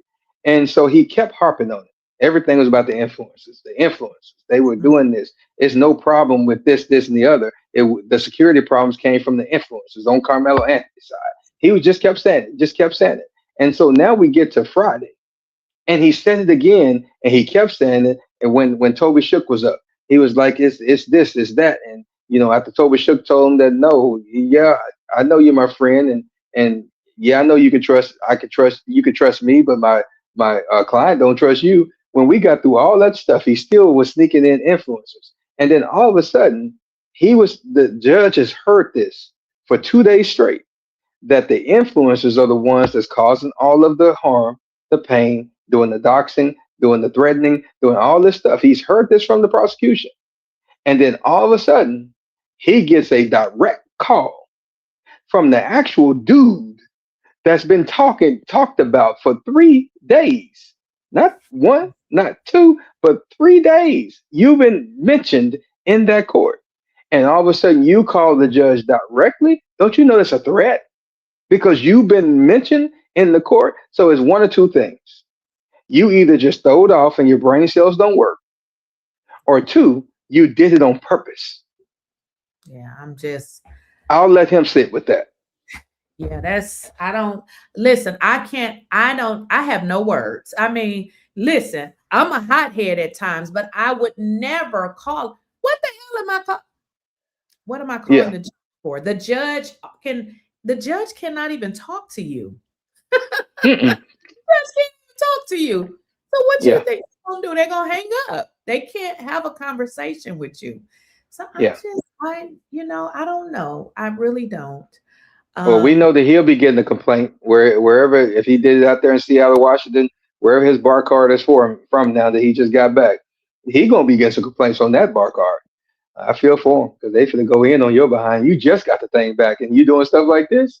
Come on, dog. Yeah, like I said, I just saw that video. As a matter of fact, I thought I was gonna speak to him when he was out there, and I don't know. I don't know what happened. I hadn't been able to talk to Chris. I was trying to, find out, what had happened, because I know he didn't make the first day, and then he made it the second day, and I hadn't heard from him. So he was definitely there. He was busy doing all this other stuff instead of doing what he's supposed to have been doing. This don't make no sense for grown people. These are grown folk to be doing this foolishness. Yeah, it just don't make no sense. That's why I'm like, I don't even know what to say. Like, I'm just like, like he would tell me about different motions, but I thought, like, for instance, you and I talked about the video, not being able to get the video. And we talked about, okay, so what do we do to be able to get the video? I thought he was trying to get stuff like that. I didn't know. It was just like, I'm fighting for the video still. And I had to file a brief to the Ken Paxton's office because the Frisco ISD, they have a new law firm that actually filed a motion for the Ken Paxton to make a ruling to deny my access to the videos. Or my bad, not to the video, to the ME report and the toxicology report. And so I had to file a brief. So I wrote my brief and I filed it and I sent it directly to Ken Paxton. I would not file that brief in Collin County at the courthouse. And so it's nothing that I need to do. If I'm fighting with the Collin County courthouse in some way, form, shape, or fashion, I do what I need to do with them. If I don't happen, I go to another court and I go and sue them for the information. I do not file any documents or any motions or affidavits or anything into the criminal case or the appealing case of Karmelo Sincere Anthony. I just don't do that because I don't have standing that way in that case. So for him to be filing anonymous briefs, any brief or whatever sideways brief in that docket is just wrong. I don't know why he would do that unless you are a third party organization that's trying to file a brief that's helping arguments on a constitutional level or something. You see that happen all the time. You're not doing that. You're doing self-interest and self-serving motions into this case. And all those things helped out the prosecution's case where they didn't have a case. Right. They didn't have a case going into Friday. And you helped them because of all this stupidity. Right. Right. You Yeah, know what though? Again, they said something, and again, I got thick skin. I wouldn't give a damn what you said about me. Like sometimes correct. you may say something about me, I may laugh too. You know what I mean? I don't care Hmm. what people say. So they said that they had said that he wasn't licensed. Yeah, You know how they lying. yeah, You yeah. know, they because I did see a video where he was, had looked up his name, but again, you don't need to prove stuff to people. If you know you Correct. licensed, them saying you're not licensed, you don't need to prove this. Like, It don't, and if not, sue them for defamation. I mean, for defamation or something. You can do that privately. We don't even have to know nothing about that. So why would you file a motion into this boy's case and then also call the visiting retired judge that's actually sitting over the case, and he don't even have jurisdiction here. He's only doing it because the supervising judge that's over the over that area is actually got him there to oversee this moment. Why are you right, calling this man? right. I don't know. Yeah. Yeah. I listen, I don't know, but that's a shame. But this is what I want you to talk about All because right. I feel like Karmelo, obviously, he lost the opportunity for the new retrial or whatever they want to call it, but he has not yet lost the opportunity for his appeal. But I feel like with this hearing, there was a lot of other information that can be used as well, because what they did is they pretty much admitted it and said, hey, we did it because this is what we had to do, and we've done it like this all the time. So I feel like Yes. that is all good information, although obviously Karmelo didn't get the actual he didn't get the to be able to do the trial over. He still has a shot at the appeal process because now they have more information. What are Correct. your And that's why I said earlier that Russell Wilson was playing chess, not checkers. People have to remember what we just witnessed about the judge recusal and having the opportunity to seek a new trial. Um, that's not filed that often. It's just not. And I'm gonna tell you the reason why, because it has a statutory limit, a time limit that it all has to happen. And most defendants that get convicted, you're not thinking that fast to hire a lawyer, get a team together, go find out all this stuff, get it filed, and hope that you can get into get a case on the docket, a court case on the, I mean, a court date on the docket that you can get it done in enough time. People just go to direct appeal. You wait for your appeal process, and then you try to get action based on that. What was so strategically brilliant on the part of Russell Wilson is that he knew that they had no information. Mhm. Because people forget, as you spoke on earlier, when this case was adjudicated on June the 9th, on June the 9th that evening, going into the 10th that morning, Judge Roach told his people to put everything in his office. Mhm. On that day, on the 9th, once he was adjudicated, everything was supposed to go to the clerk. The clerks were supposed to upload everything to the portal, and it was supposed to be available to the public. Instead, Judge Roach hid everything, just like Trump did over in Mar-a-Lago when he took everything when he came out of the office and hid everything in the ballroom and bathroom and didn't tell nobody. Right. Judge Roach did the same thing. And so when you seen Russell Wilson them come and they were going to take the long shot, they had nothing. They didn't know what happened. They had to rely on people who were at the trial and the transcripts from the news media in order to know something that happened. And uh, it was only by chance that they were willing to get Mike Howard to come on record and say what he knew, which Mhm. triggered now Toby Shook having to say what he knew at that point in time. And then we start getting trinkets of this, and now we getting the transcripts. Now we getting this because at that point in time, now AG Ken Paxton and all them are calling down like, wait a minute, that dude right there, Russell Wilson, he ain't gonna play. He got a history of making sure you go see prison. So we want to make sure that we ain't gonna be afoot. So you better release. And all of a sudden, that's when we got the videos, the video from the prosecution that they doctored. That's when we start getting all the other information and everything because Judge Roach is not going to release nothing. And so since we go through this process, I know that it's a chance every time. So that's why you see motions most of the time to challenge certain evidence and all that stuff, because you just might win. But if not, we're going to be concentrating on the next end. And I think that's what uh, uh, the attorneys here, Russell Wilson and his team, were banking on. Because if we have these hearings, then we will pull out and extract information that we would not have. Guess what?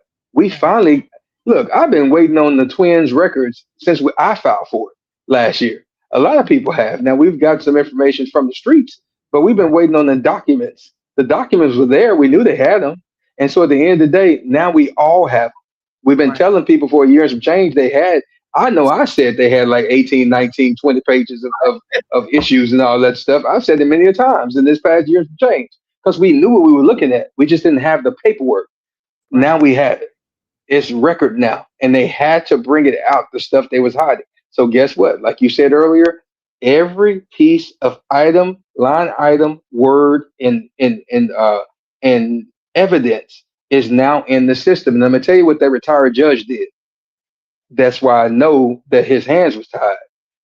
Because when they got through talking, because they were trying to stall out, the prosecution was, and as soon as they got through, he cleared the courtroom. He told everybody, okay, we good.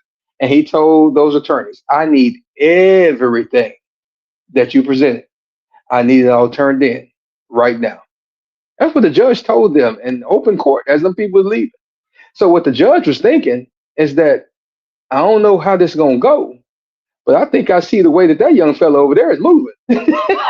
Talk about Russell Wilson. And he said, I'm going to make sure I preserve everything. And he got them to bring everything in because he knows, regardless of which way he rules, they're going to need all this, because he's seen that people have been hiding stuff. And so when people don't, and that's the brilliance of good lawyering, or being a good lawyer, I'll put it that way, because you do look ahead and you say, okay, if I do not get this, this is going to help my action that I already got going, because the direct appeal was going to be there regardless. And so now you take all this information, you build on it, and now you have a chance now to get every piece of discovery that's not available. You get it now because they can't withhold it no more. And they now have to give it to you. And when you get to that direct appeal, oh boy, it's going to be fireworks. Right. Yeah. So they were, because was thinking, I just had to cuss one of these hoes out in the chat. Y'all got me messed up. And if you must be new here, because I will cuss your ass out. If you don't come in my chat with this bullshit, if you don't want to be here, get the out. You don't tell nobody what to say and how to say it. You can leave. These folks be disrespectful. I ain't mad at you. So I just wanted to let people know that although he lost this appeal, well, that wasn't the appeal, I'm sorry, the hearing for the new trial, he lost that, but he still has the opportunity to have the appeal. And I feel like with the information that came out, although this judge did not approve it, it's more information that we didn't have before. Way more information.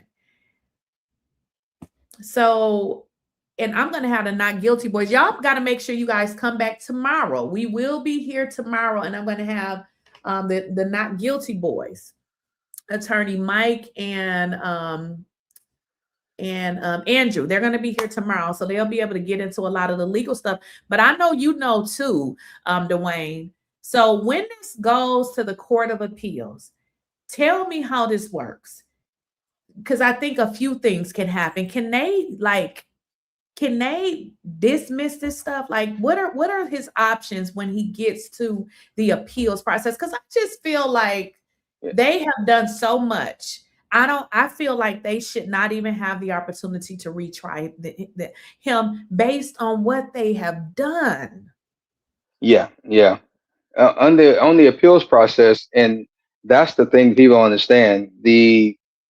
Getting a new trial does not change anything other than taking away what happened and give you an opportunity to get a new opportunity to go to trial again, where anything can happen. You can get acquitted, you can get the same time, or you can get more time. It's just really, It's the flip of the luck of the draw, that type of moment. With the direct appeal, they have multiple lanes they can go in. So if you go in and you prove your point during the appeal, they can completely overturn the entire case and basically dismiss it and get you out the way, and you exonerate it and you go home free of charge. They can do other things as well as remand it back to the court. Now, the good thing here, what people don't understand, is that if the appeals court says, you know what, there was so much going on, we're gonna send it back to the court and make them go redo this, that, and the other. We saw these error, this error, this error. Guess who's not gonna be there? Judge Roach, because he's been recused. He can't do anything on this case ever again. And so that's the other good thing about it. They can remand it back to fix errors. They can fix the errors themselves, depending on what they want to do and the things that they got going down. So they have a broad range of things that they can do as the court. But yes, they can overall just go ahead and get this whole case out the way if they feel that it was egregious enough to where it caused harm. It was too much going on. They can just get the case out the way. And that's the power of the appellate court, because they have the power to just say goodbye and go from there. So they have a lot more evidence now and a lot more firepower to make an appeal, a direct appeal, successful to where he gets the opportunity to stay home. Right. Because Yeah. so here's the deal. I'm not trying to get anybody to escape accountability. I just feel like if they are going to retry this case, it can't be in Collin County. I just feel like they just they want him to go to prison. They don't Correct. care what happened. It's just what they want. And I feel like it's because their father has some kind of ties or whatever it is that they have going on. And people done said that they feel like that daddy got something on some folks, and that they're moving this kind of way because they don't want him to tell what it is, whatever it is he know. I don't know. But it doesn't seem like, you know what I mean? It seems too involved. Like it just seems like, Well, the good thing about it with the appeals, we don't have to worry about it being in Collin County, because that's the appeals court is in the Dallas area. So we don't have to worry about that moment. Only way you're dealing back with Collin County is if it's remanded back to them for whatever reason that the appeals court feels they need to go back. Other than that, they're going to basically, because of what I see anyway, and what I know on this case, and what we just learned and got from this, and what I know that attorney Russell Wilson and his team will do in the interim of going to the appeals. I think once they get there, those appellate judges are going to look at it, and they're going to be like, oh my God, and they're just going to get rid of the whole case. So I think that's what we will be going to. And that's why I said he's playing chess while everybody else is running around with playing the checkers and dancing and whatever, Right. because he did not get the new trial. I wanted the new trial so he can get bonded out and be able to get back home and not be in prison. However, I know that his best issue is to get to the appellate court and be able to get this thing off of him altogether. And so it's kind of a bittersweet moment, because I would definitely not want him to be in prison. The whole reason why I even started advocating in the beginning, I wanted his only chance to be in jail was the moment they had him in Collin County jail the first time around. I didn't get that way for multiple reasons. So now we're here. We're just going to make sure that we do everything necessary to support the legal team, support he and his family, and make sure we do not do a King cast and be in the way, so we can make sure that Karmelo get the things that he needs, because God knows, Jesus, these folk crazy. So yeah. We gonna listen. I don't know. I'm just sitting here like, woo, boy, you don't know who you be meeting on this internet, because I don't know. You too damn old. Listen, you know Yeah. your ass down somewhere and you going around doing all this stuff. Come on now, I don't even know what that is. Like, I'm not, Yeah. I mean, I love myself, but I don't make moments like this about me. You see what I'm saying? So I don't know. Yeah. I could have been in the court. I could have been a blogger. You could have said something about me. I would have just sat there and, I'm not going to get put out the courtroom. You know what I mean? So I'm telling you. I don't know. I'm so Because confused. it wasn't like they were lying. They were basically saying what you were doing. Now their opinion on what you do is their opinion alone.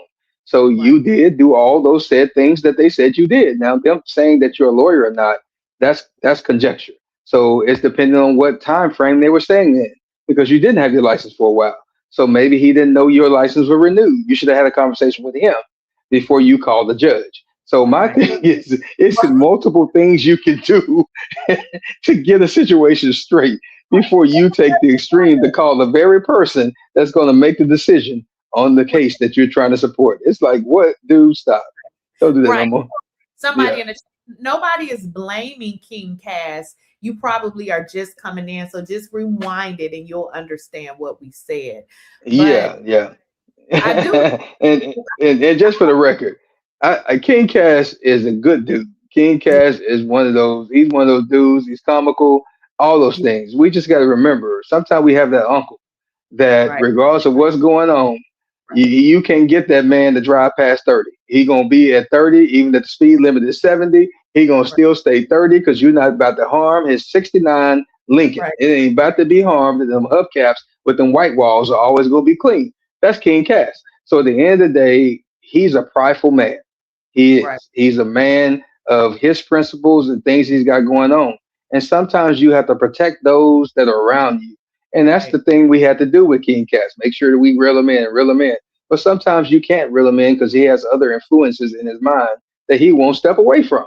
And we won't talk about those people that hang on them broomsticks, run around all over the place.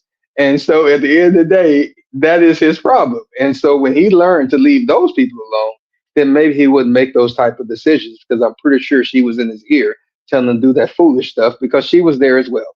And she was being talked about. Yeah, they talked about her right in her face. And the dude turned around and said, "And they're here today." That made me fall out. That man said, "And these social media influencers and all this stuff, and they're in here today." I almost fell out when that man said that. That And is I wasn't even in the courtroom. I was outside in the parking lot, and I heard that moment real time from some people. So it's like, yeah, like that. it's crazy. They said, yeah, and he was talking about him, and they were sitting right in the courtroom. Yeah, that right there looking. And I guarantee you, if she knew that he was going to talk about her, she wouldn't have been there. She wouldn't have been there. They said the look on her face was like, "Good God!" And yeah, she was in her feelings. It was what it was. But what you do is in public domain. People see what you do, and now you really put yourself out there. And Dwayne didn't have to say nothing about it. You did it yourself. And so Right. now it's the court saying that you did it, not me. So it Right. is what it is. Yeah. And also, too, he could have been setting them up to see if they were going to respond too, so that he can say, "This is what I was talking about, Judge." You see what I'm saying? So it could have just been a setup because, too, that was unprofessional. He shouldn't have been calling me. You see what I'm saying? Correct, You correct, call out correct. people of the community. You're literally making them a part of the case. This is really about Karmelo. So it could have been him trying to set them up to see if they were going to do like an outburst. So then he can kind of say, "This, Judge, this is what we were dealing with." So what do you think, Dwayne? Because people were saying that Bill was running the court yet again. And it seemed like, in so many words, he was making intimidating remarks toward the judge and just, saying, I think somebody said he said something like, I can't remember exactly, but it was something to the tune of somebody was in the back of the court or something. I don't remember exactly, but then he referenced a case that the judge had previously had in which the judge had let somebody out and this Yeah. person like reoffended, and he was trying to kind of insinuate like, you probably don't want to give him a new trial, although he didn't say it, but that's kind of what he was hitting around to. What are your thoughts on that?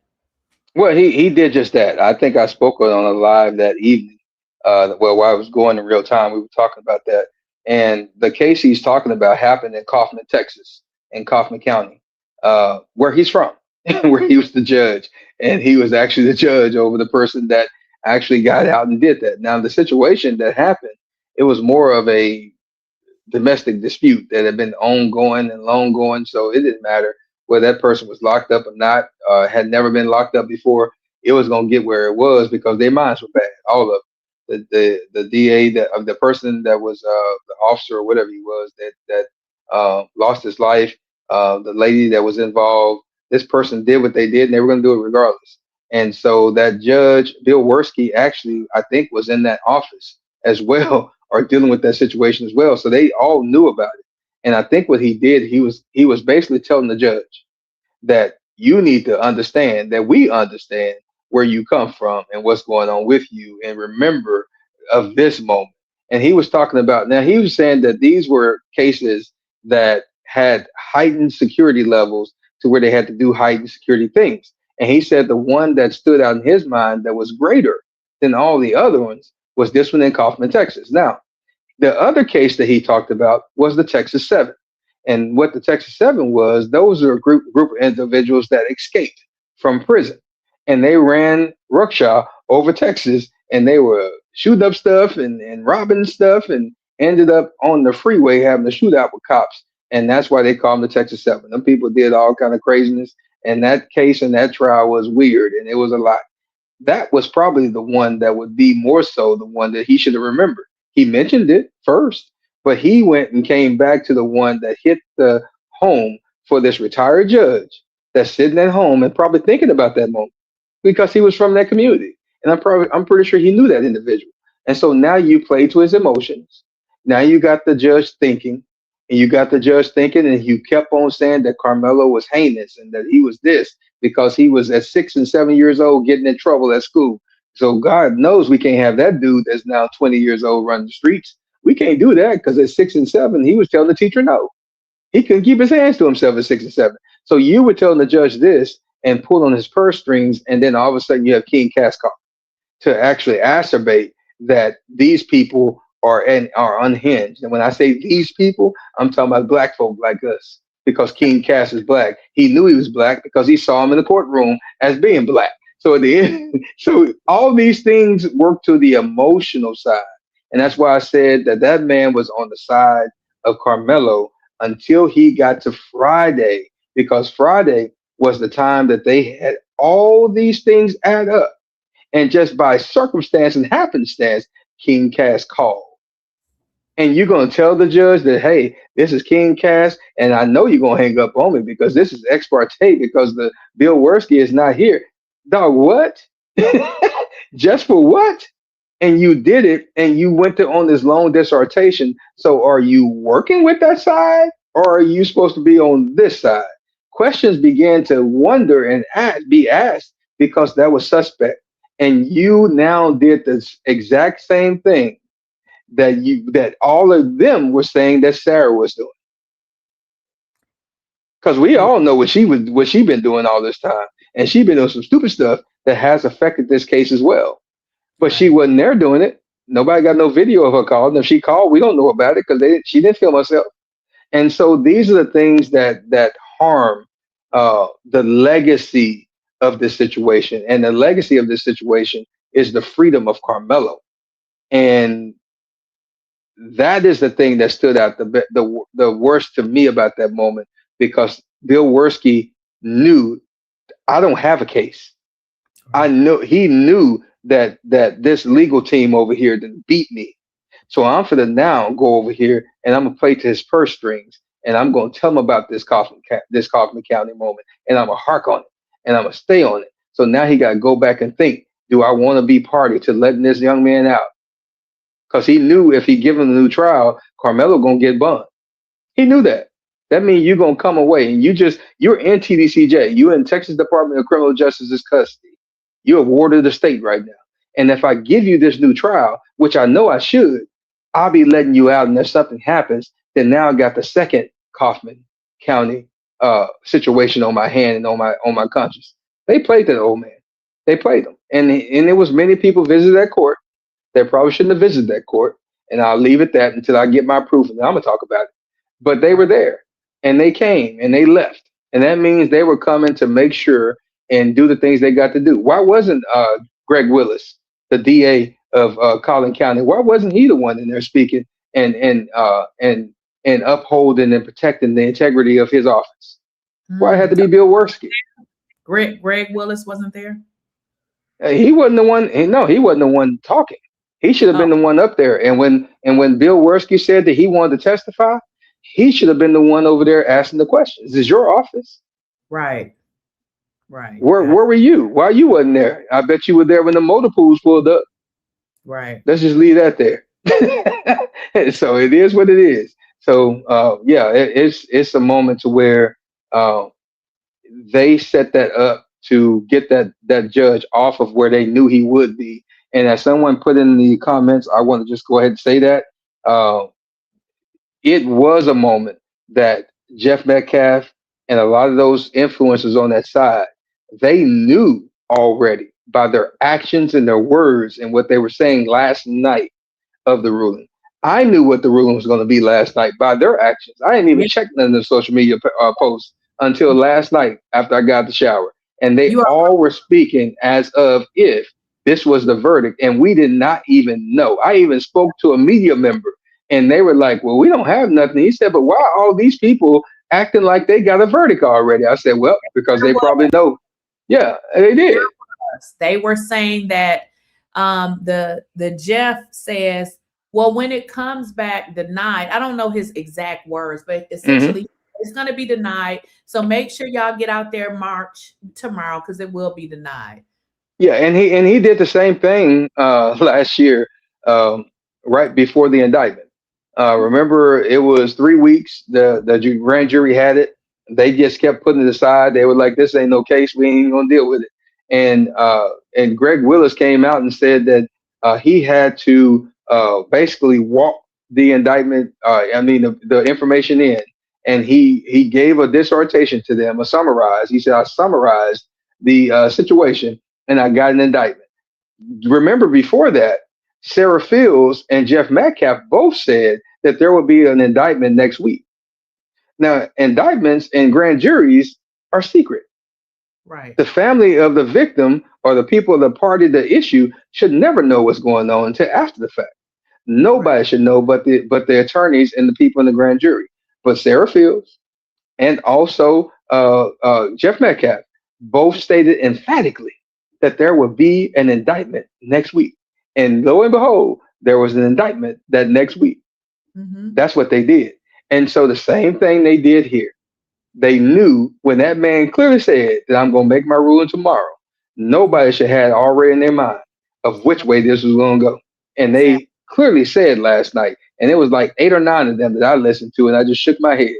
And when I went on my rampage to listen to these women cry about Carmelo's choices of women, they all said the same thing, that they knew that it was going to be denied. So what are y'all going to do now? I even replied to one of them and said, "Oh, we just going to sit there and be happy, and Carmelo going to wait for his appeal." I said, "And you just keep visiting Austin's situation in his apartment, and make sure you keep putting flowers over there by his apartment that he's in permanently." Okay. And that was That's my response. right. That's the type of stuff I say. I don't feel sorry Yeah, for nobody. Like I want black people to stop feeling sorry for these folks because correct. they don't feel sorry for you. You see what I'm Not at saying? all. I don't feel sorry. I say it all the time. They'd be like, Carmelo. I said, well, at least Carmelo is here. Y'all better go sweep that damn grave off because you're gonna have to do that every season. You're gonna plant flowers, you're gonna pick up the leaves. Okay. Y'all want to Correct. throw them then. Correct. Bottom line, and because at the end of the day, Carmelo get to smile. Carmelo get to think. He get to Right. read a book.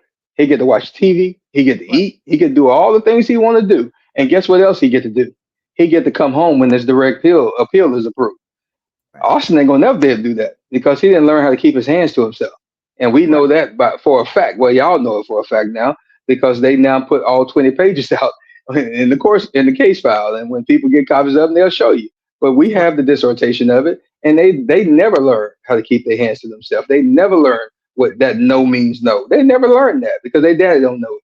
And so at the end of the day, they now have one of the bobbleheads is missing because he did not learn to keep his hands to himself. Bottom Right. line. And so that is the story. That's the moment. And that's one thing that he can never enjoy, which is going to be the freedom and the Right. peace of mind that we have and Carmelo have. Bottom line. Because Hunter ain't doing too well. I have that from the words on the street. He ain't doing too well because he know what he did last summer. We Right. see how Jeff Metcalf looked. He don't look too well either because he No. know what they did last summer. And we don't even Exactly. hear from Megan, her little bobblehead behind, just sitting down somewhere because she know good and well what happened last summer. So at the end of the day, it is what it is. Carmelo is going to be good. He is good, and he's going to be free after this direct appeal is done. And I just appreciate Russell Wilson and his team for strategically doing everything they could, and they were right there at Right. having this thing put to a new trial. But because of bobblehead individuals of the melanated color Right. decide to take their butt somewhere and do some stuff they wasn't supposed to do, we are where we are. Right. Right. Right. Dang, I had one more thing that I was I just kind of dang it. But dang it. But yeah. So the good thing about it is, they're still moving forward to the appeal. So that's the good Yes. thing. Have more information. Somebody said, how long does the appeal take? That can take years, can it? Can it? It depends on the courts. It depends on the courts. You got to remember you're now getting in line in a court docket. You have a process of that, and these appeals, depending on the situation, what's going on, you can ask the court to expedite it. You can do all kind of things, but it's really just depending on the court and their docket. I've seen people when they get locked up, you file for the direct appeal, and sometimes you can get some action within 2 to 3 years. Sometimes sooner. It just really depends on the appeal process, what's going on federally. It can take a little longer. State, it can be a little shorter. You So know, it you're, just really depends. you're right. Because I saw people file an appeal and hear something within 6 months. So Correct. yeah, Correct. you're right. It depends. Now Yeah, with it no, depends. there so how tell us how voting can help, because I'm not in Texas and I don't know what your seats and everything consist of, but how can people help by coming? They should be voting anyways, but you know Correct. how folks are. So tell us Yeah. the one, how can this help, Carmel? Voting can help by first showing up. That's our biggest issue. We have we have people registered to vote that never go to the polls. Right. Um, that's the first thing. We have to go and show up. We have to educate ourselves on our local elections. I know people always pay attention to the national stuff, but you have to start worrying about the local, because the local is what stems into the national. And so if you start getting your city council right, start getting your county clerk right, start getting your local officials correct, and start paying attention to when the DAs come up. If you, like, we had a DA, Craig Watkins in Dallas County, the one that Russell Wilson used to work with and got all those people exonerated. That man, they ran him out because of that, because he was the DA and he would actually do what you're supposed to do. Let me look at this case. Oh, no, that boy didn't do that. Y'all don't have enough evidence. We're going to dismiss it. And they like, well, I want to prosecute it. Well, go prosecute somewhere else because you ain't do it here. And he was that type of DA, and they couldn't stand it. But that's what you're supposed to do. A DA is supposed to look at the case on all ways, and if it's prosecutable, do it. If you see that that person didn't do nothing, dismiss it. If you see it's a middle ground, let's work it out and get you up out of here.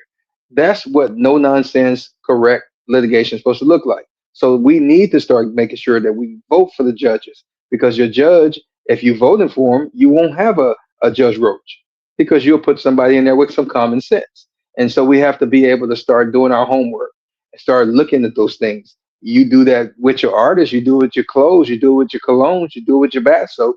So why not do it with the judges that have to be in there? So just in case you or your family members get in trouble, we have somebody that's going to look out for the righteousness of the law, not necessarily just color, the law. And if they see what the law says, they'll go ahead and they'll adjudicate based on the law. We have to get back to that. And that's what our old folks used to do back in the day. That's why they used to take the bus loads out to the church to go vote, because they understood that this place is going to be what it is. You're going to have people that ain't going to like you because your skin tone. They ain't going to like you because of your status. People forget, even in this case, you had where the Bill Worski said that that Carmelo, uh, what did he say? That you ain't going to be able to go back to that money or something. It was something financial that he said about Carmelo. And Judge Roach, during the closing arguments, or I mean, during sentencing, told Carmelo he wasn't going to go back to that house on the hill, basically. And so all of them don't like their financial status, Mhm. because their financial status was better than some of them. And so at the end of the day, that's going to happen. But if we vote in the correct people, we're not worried about that. We're not worried about those things. So people need to start getting out of their own feelings about the Democrats, Republicans, and the independents and all that. Go out there and do your research. And if that person is going to stand for what's right and for what's righteous, I ain't talking about your religion, because that's you. So the scriptures say, seek out your own soul salvation that you may enter in. So you can't be worried about what the next person feel, because their soul salvation may be different. So let's stop voting based on our religion. Let's start voting based on what we're looking at every day, because it wasn't somebody up there claiming Jesus, Muhammad, or Buddha. It was a dude up there looking at the law and his feelings. And so at the end of the day, if we would have voted the right person in, they wouldn't have cared about King Cass calling. They wouldn't have cared about the DA talking about a case they used to be on. They would just litigate based on the facts and before them, and we wouldn't have this issue. So let's show up to vote. Let's show up and be reasonable and intelligent, and start looking at these candidates, knowing what they're going to do for us. And just like y'all did all this research on this case, you should be doing it on every candidate that you vote for. Right, right. Right. And also, too, I don't know if people know this, but I did this the last local election. You literally can print you can print you can go to, I think it's like sos.gov. You can actually print it out, and you can do your research right on the form. And that's one of the only things you can take in there is you can take pre-ballot, because I was this last local election. I'm like, I don't even know. So I printed it out, and I said, from now on, this is how I'm going to do. I'm going to research, write the people name that I want. And the reason why I like it is because a lot of times when you do these local elections, you don't even know who these folks are. You literally don't. And because I was like, wait a minute, I got to do something better. So I printed it out. It gave me everybody's name. And it took me, you just go Google and see. You don't have to do extensive research. You can go to their social medias. You can go to the internet. You don't have to spend a whole lot of time with it. And you just come up with a decision. And that's what I do. Correct. Definitely correct. And we have to know that if you're in a city or in a county and you're like, okay, these people are unopposed, then y'all need to get together and find somebody to oppose them. If they don't stand for your issue, stop letting these people just run and get up in these offices and nobody opposed them at all and gave them a run for their money. Stop doing that, and start standing up, because we live in these rural areas. Sometimes we live in these gated communities and stuff, and we just think it's good enough because we there. No, stop voting for these provisions and all this stuff they put on these ballots and not know what they are. Right. Just because somebody told you on the radio to vote yes, and you ain't even research and see what it was doing. Stop doing that. Let's take our time, research, find out what stuff is. Google is free. And most of y'all, if you're Android, you can ask Google. She's gonna tell you whatever you want. If you got Siri will tell you what you want. It's for free. Nobody got to charge you for it. Just ask for the information. It'll print it out. And so at the end of the day, let's get busy. Let's start being more active. And if we need to, let's start getting people and getting them in places to run. So that way we can get people in there that we can trust, and we can be able to get some change done. But we can't do it just always sitting around talking about we praying and talking about all that stuff. We got to, faith without works is dead. So we got to get out there and work. Right. You are absolutely right. Yeah. Somebody put in the chat, it's the sample ballots. Yes. So you can just print it off, and I love it because you can write it in and you can take it right in there with you. I do it for my young adults. That was another reason why I did it, because we were voting together, and I'm like, well, wait a minute. Y'all don't know. Let's print it off. You know what I mean? I think it's easier to print it off. And then I helped them and I marked it up for them. And that was simple. But yeah, thank you so much for coming. I was going to read some of these super chats, but we pretty much answered a lot of these questions. Like someone says, Gabby Biteson says, I've seen lawyers say this is not over. We kind of answered that already. So it's definitely not over. He just doesn't get a new trial, but he's still doing the appeal. So we kind of answered that one. And most of these, and somebody is mad at you in this chat. They'll be okay. I got a lot of people mad at me. It is what it is. You never do about it. But Brittany Cheryl, 1863, she's close to what he said. He said, go back to you won't be able to go back to your big house anymore, your property of the state. It's kind of what Bill 𝐟𝐨𝐫𝐿 was saying. I know with the judge, he was kind of saying pretty much the same thing too.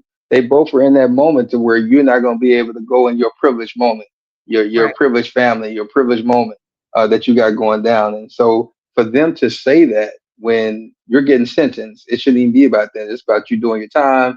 This is what the Right. state said, so you do whatever. And for Bill Worski to be in the moment of a new trial motion, and here you are talking about that Karmelo ain't gonna be able to go and enjoy his money and whatever the case may be, it's just crazy. It's crazy. It's jealousy. You're jealous of this young man and What that had month is two jobs and doing what his own thing. Uh-huh. what month is he talking about? He said that at the new trial still? Yes, he did. He said that. Yeah, Bill Worski said that. He mentioned the same thing.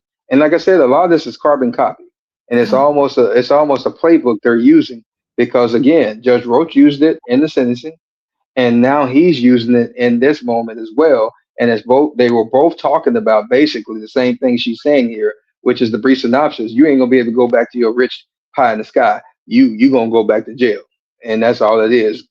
Judge Roach is saying you're going to jail, and Bill Worski is saying you're going back to jail, and that's what was telling to me at the time because now he was basically testifying that this was what's going to happen while he was actually being asked the questions. So that means that you went to lunch and you came back confident that what you're about to say is sealed and you already knew what it was. And that was the kind of the thing to me when people came out around six something that evening on Friday, and they were like, "Well, the judge just said, hey, y'all leave, give me everything that's going there." It was good that the judge was giving the opportunity for the defense to get everything, but to me, it sounded finite. It sounded like it was like I'm frustrated. Why they called me here? I'm retired. Why I got to deal with this drama? Y'all get out because I got to go do what these people want me to do now, and I don't like it. That's kind of what it sounded like to me. From 8 or 9 people that was coming out of there, they all said the same thing. I was like, so what did he say? It was like he didn't say nothing. He told us that we can get on out, and he was telling them while we were getting out, he need everything so he can get it from both sides, so he can get everything. And he go do what he have to do. Right. Yeah, when Yeah, I heard that I was because I thought when I had spoke to you, you had thought that he was going to give the decision that day. And then correct. when he said it was going the first thing came to my mind, I said, okay, he doesn't want to see the backlash. He wants to do it so that he can be done with it and he don't have to deal with the backlash. So I said, Yeah. but then I said it could go the other way too. So yeah. Because it sounded like when they were stalling the prosecution, it sounded more to me like he was saying, because he was very animated about it. And he said, listen, he said, no, we're going to get through this right here. And we're going to get to closing arguments. And we're going to get to where we need to today. That's where he was at. That's where he was at. And then all of a sudden, it was like at the end, give me Uh everything. And I'm going to let you know what I got going down tomorrow. so it was So a it was a change, and like I oh said, in with that change, you had King Cass, you had the other host of people that was coming in and out. You had all these things. You had Bill Worski reminding him about Kaufman County. You had all these different things happening after he had this moment in the beginning. Like you gonna answer all them questions this man got you. You got all this stuff right here going on, and then all of a sudden it flips to a point of y'all get up out of here. Y'all give me everything because I gotta do this bid that these people told me I gotta. right. I got you. Yeah, Okay, that yeah, makes sense because you did say something happened. So that's what you were saying. yeah, Okay. yeah. You can tell that his mood went from, okay, we're gonna finish this to, oh, okay, I'll email it. Just give me everything. I gotta go. Correct, correct. And when I heard the attorney, I forget his name on Smash the Topic, I think is what people said he was on in Dallas, and he was telling people that the judge was already considering and he was going to email the parties. And I was like, wait a minute. I said, we're still out here. It was like 4 or 5 o'clock, and Mhm. we knew they were still in there testifying, and Bill Worski was still in there running people off. People was leaving, going home because they were tired of listening to him. But this man, who was an attorney, had told the people in the streets that he was already considering, and he was going to email the parties. Now I know, and everybody should know, once he makes his order, he's just going to enter it into the system, and the system is going to automatically send out to all the parties, and that's how they'll be informed. Notice you ain't heard none of the parties that was the ones giving the information. It was the media. giving you the information that the verdict was in. And Was. so, yeah, and so that means the parties were basically just moving on to their next move. But the people that we heard telling us before, the media, was Sarah, was Jeff, was those type of people, and saying, "Oh, don't worry about it. We're gonna get what we want." Matter of fact, Sarah was saying it on Friday early in her dissertation that she was over somewhere on vacation. And she was like, well, y'all just got, you ain't going to get this and this and that. So they already knew because the fix was in again, because they Okay. had already got to this man to make him change what he was leading to, because You he was know already what? leading to on that side. You know what? That's why that first judge got the hell up out of there in a few hours. He was like, Yeah. recuse. Yeah. Gotta go. Ricky was gone. He was like, I don't want to hear none of that. Look, them people said that man was animated to tell Russell Wilson them. I don't want to hear nothing about that. I don't need that. That man has said enough, recused. I'm gone. That man gave the deuces and he got up there out of there so quick. The court was confused how to put Judge Chitty on the docket. So it was just that much of a moment. And so when we started off, like I said, that man was moving forward to get to the point of where he should have been, and that was giving Carmelo the new trial. But when he got to that change time, and that change time was Friday, that man switched it up. And I talked to a couple of people, even the way that he was moving, the what he was doing had changed up. When he heard the background of the twins, they said in the beginning his eyebrows was going up like what? And they said parts got red. They said that man's jaws dropped listening to the background of the twins. And so he was engaged. He was listening. He was making them answer. He's making them do what they had to do. Friday come, that man started off good, but he had a whole switch. And I'm telling you that somewhere in there, Right. somebody changed something. Somebody did something. Somebody made some calls. Well, we know one person made a call, but other people made calls. Other people made visits. That courthouse cleared out as far as the other dockets and the other courtrooms were pretty quick. Them folks was going about there in between 3 and 4. So the only people that was out there was us. And I'm telling you, when them folk came up out of there, everybody was happy and excited. But I'm thinking to myself when I started talking to them, something ain't right. And there was some people out there sitting with us, and we all said the same thing that okay, it's not feeling right. When he got recused, we felt it before they said it.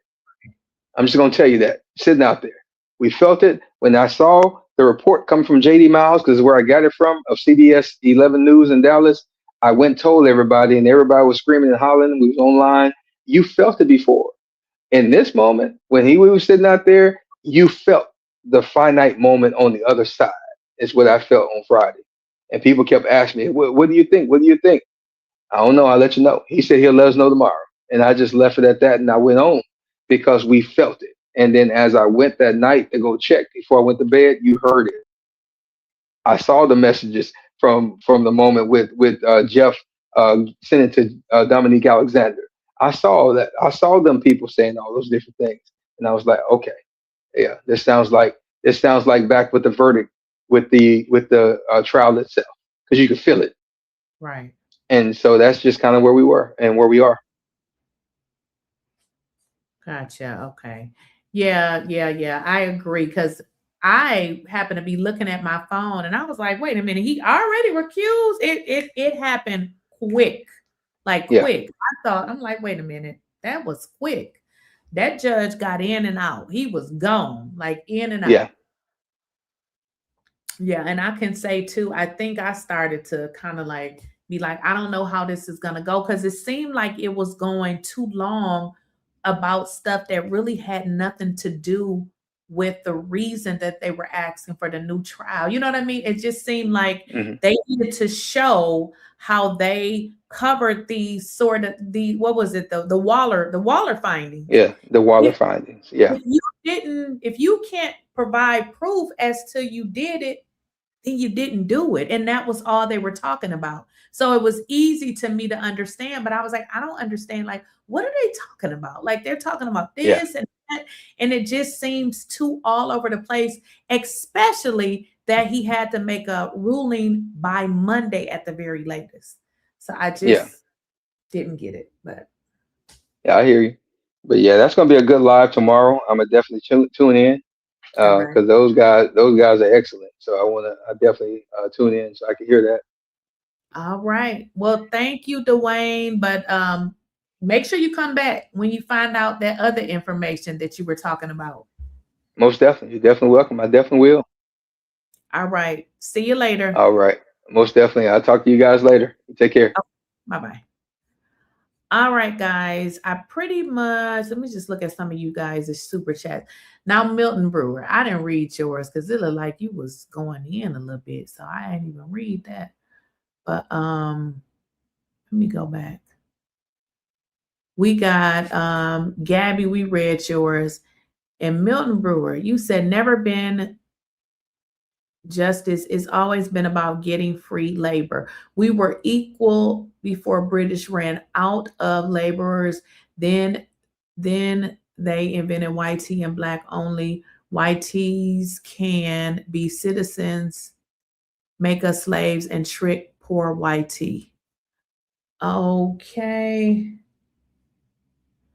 Thank you for your $10 super chat. We got Chili Willie. Thank you for the 30 Jews. We got Chili Willie. Thank you for the 20 Jews. I feel like I need to get my eyes checked again because I be squinting with glasses on.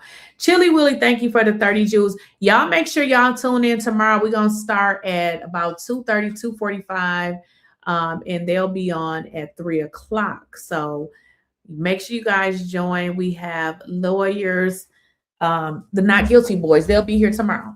Chili Willie, thank you for the 6 Jews. We got Milton Brewer back again. They convinced poor YTs that they are better than even the black folks just to keep robbing them as well. X said this would never work, only hidden. Thank you for the $5. Chili Willie. I'm saying Chili Willie. It's Chili. I'm sorry. Chill Will. You see, I need to get my eyes checked. Chill Will. Thank you for the 10 Jules. I'm talking about some damn Chili Willie. It says Chill Will. Thank you for the 100 Jules. Thank y'all for your support. We got Chill Will again. Thank you. Thank you for the 10 Jules. Chill Will. You all in the chat. Thank you for the 30 Jules. Again, I need a calculator. Chill Will, thank you for the 10 Jules. The Real Versace in the chat. Thank you for the 10 Jules. Milton Brewer. I hear you, brother, but listen, it don't matter. We can't win in their game. They just changed the rules. They know this already. They can break any laws. I agree with what you're saying. And I think what he was saying from his standpoint, and honestly, I feel like they would have found something anyway. So, but I kind of understand what he was saying because this is a case about Karmelo. We can't be inserting ourselves. Like we really can't be inserting ourselves because anything we do, they will make a problem out of it. Okay. Chill Will, thank you for the 100 Jules. Chill Will, I really need a calculator. Thank you again, Chill Will, for the 100 Jules. Chill Will, again, thank you for the 10 Jules. I need to add that up. Milton Brewer, you too. Thank you for the $10 this time, but you've been all in the chat donating. I appreciate it. We cannot keep allowing this to keep going. Even in the wars, other countries ask why we keep fighting for people who oppress us. If this ain't the case to overturn what one is, that's set aside for YTs. Okay, but as it relates to the Carmelo Anthony case, he still has his appeal, just so you guys know. And again, come back tomorrow because the Not Guilty Boys, they will explain that to you guys. Chill Will, thank you again for the 10 Jules. We got the Real Versace again. Thank you for the 10 Jules. Milton Brewer again. I respect your opinion, but facts say it don't matter. Hush is what you pushing. Shut up and allow this ain't a one-time case. Most cases don't even make media, and some results proven facts, brother. So I think what they're saying, or what I guess the court, and see, here's the deal, Sue. My situation with the court is if you're going to call out people you should call out everybody. But of course, they didn't do that. They only called out specific people. Now, as it relates to, I don't know exactly what motions he was filing, Cass King. I don't remember. From my standpoint, I thought the motions that he was filing had something to do with getting different things released in the case. From what that's from my understanding. I know I did try to reach out to him. I'm not sure what was going on, but I didn't hear back. So somebody said I should invite him on, but I mean I wasn't able to reach him. Chill Will, thank you for the 10 jewels.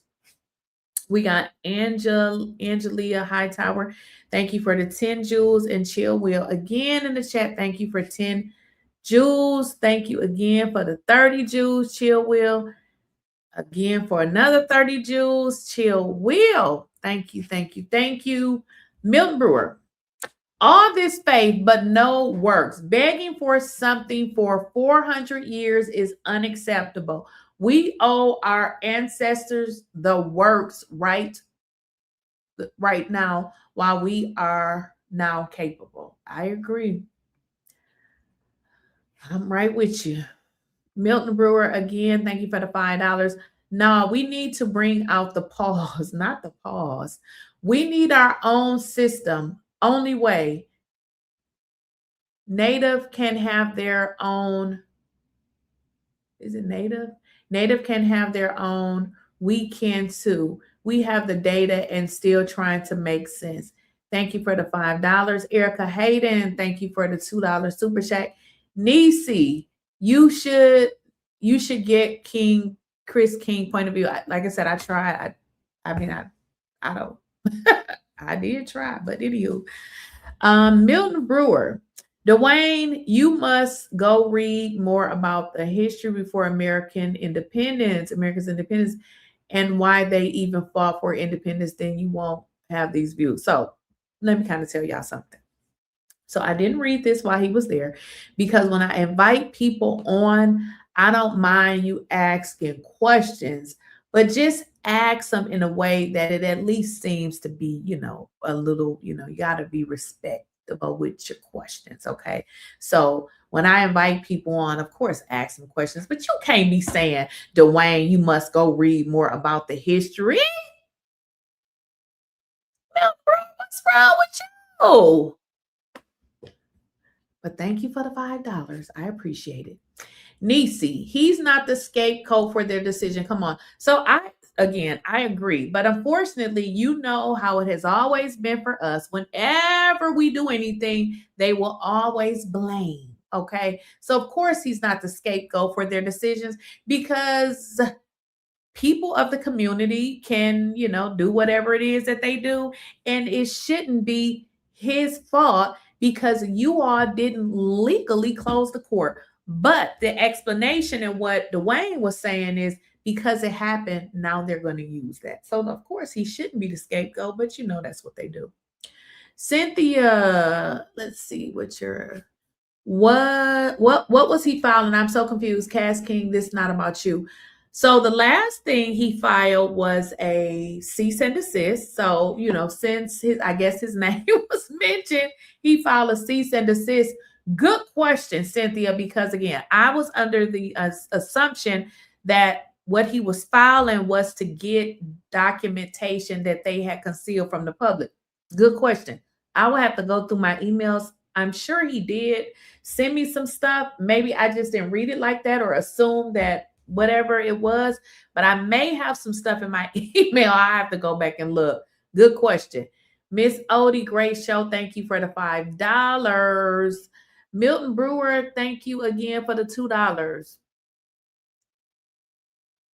Yeah, dude did say that's the way we do stuff in Texas. Exactly. So again, they pretty much admitted to what they did. That's why we know that it's this good old boy system, because there's no way that Karmelo shouldn't have got a new trial. And again, I don't give a damn what they say. I'm with what y'all saying in the chat.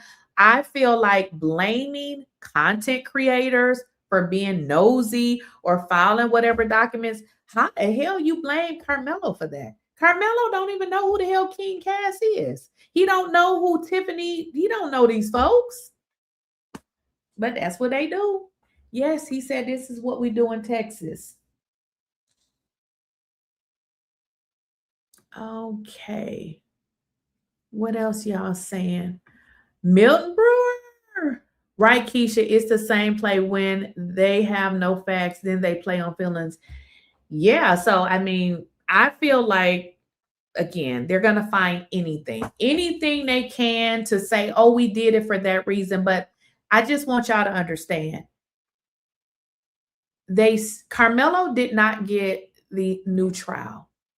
The law was still broken because the law says you cannot close the court without having a hearing. I don't understand why he didn't get another hearing, but I feel like I do because we got the good old boy system. Now, all of this information is going to be compounded now into his appeal. He has absolutely great attorneys, but y'all have to understand, you can have an absolute great attorney, and the judge can still decide to go another way. So I just want y'all to know that. But we're still here to support Karmelo. I don't give a damn about no text messages.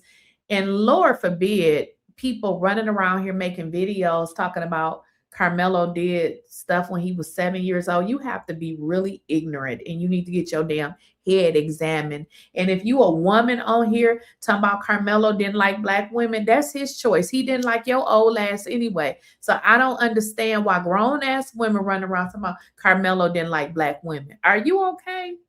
That is really stupid. I wouldn't give a damn who he liked. Why do I care? I just don't understand, folks. They really need to get some help or take their meds, okay? Milton Brewer, nor a pre-trial. This is absurd. Yeah, thank you for the $2. Dorothy Sanders, are any surprise at the white murders of Nolan? Right, exactly. It's always about race, Dorothy. It's always about race. But I'm going to get on up out of here, guys. Like I said, I just wanted to jump on here. Make sure you guys are here tomorrow at 2:30, or between 2:30 and 2:45. And we're going to get started promptly at 3. We're going to have the not guilty boys. They were actually in court, and they're just going to run through everything. Okay, so we're going to have them tomorrow, and we're going to talk about this case because they were in court. They're very familiar too with the attorneys that, you know, are helping Karmelo. What are y'all saying? Exactly. Grown ass women making videos talking about Karmelo didn't like black women. You act like they act like Karmelo is their age. Why would my old ass be on here talking about Karmelo didn't like black women and I'm 51 years old? I don't give a damn what Karmelo like. That is weird for me to even have a problem with that. Karmelo is young enough to be my son. Like, I don't give a care about that. It's weird. It's very weird. Grown-ups, just stop. Thank you for your support, Milton Brewer. Well, y'all, I'm going to get on up out of here. And we still supporting Karmelo. Okay, I don't give a damn if he don't like women that wear wigs or girls that like who cares about any of that? What kind of weird shit is that? Oh, he said he don't like people, black women with wigs. Y'all, the folks is crazy. Okay, make sure you guys are liking the video, and I will see y'all tomorrow. Thanks for your support. Yeah. Okay, I'm listening. Go on. Yes, I'm typing it all down.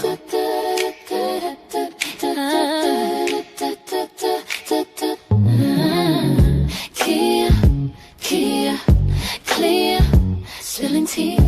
No fear. They talk loud, but I'm still here. Lakeysha Keysha, say it clear. I don't lives right here.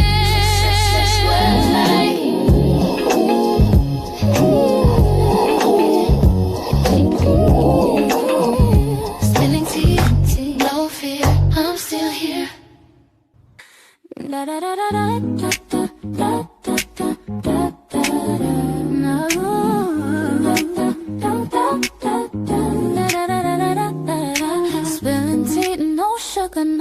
fear. They talk loud, but I'm still here. Lakeysha Keysha, say it clear. Real talk lives right here. Yeah. Here. Spilling tea, no sugar, no fear. I'm still here, no fear, but I'm still here. Lakeysha Keysha, say it clear. Real talk lives right here. Yeah. Make sure you subscribe to Lakeysha Keysha, my dear. Hey, I'm still here, no fear, but I'm still here. Lakeysha Keysha, say it clear. Real talk lives right here. Stretch words like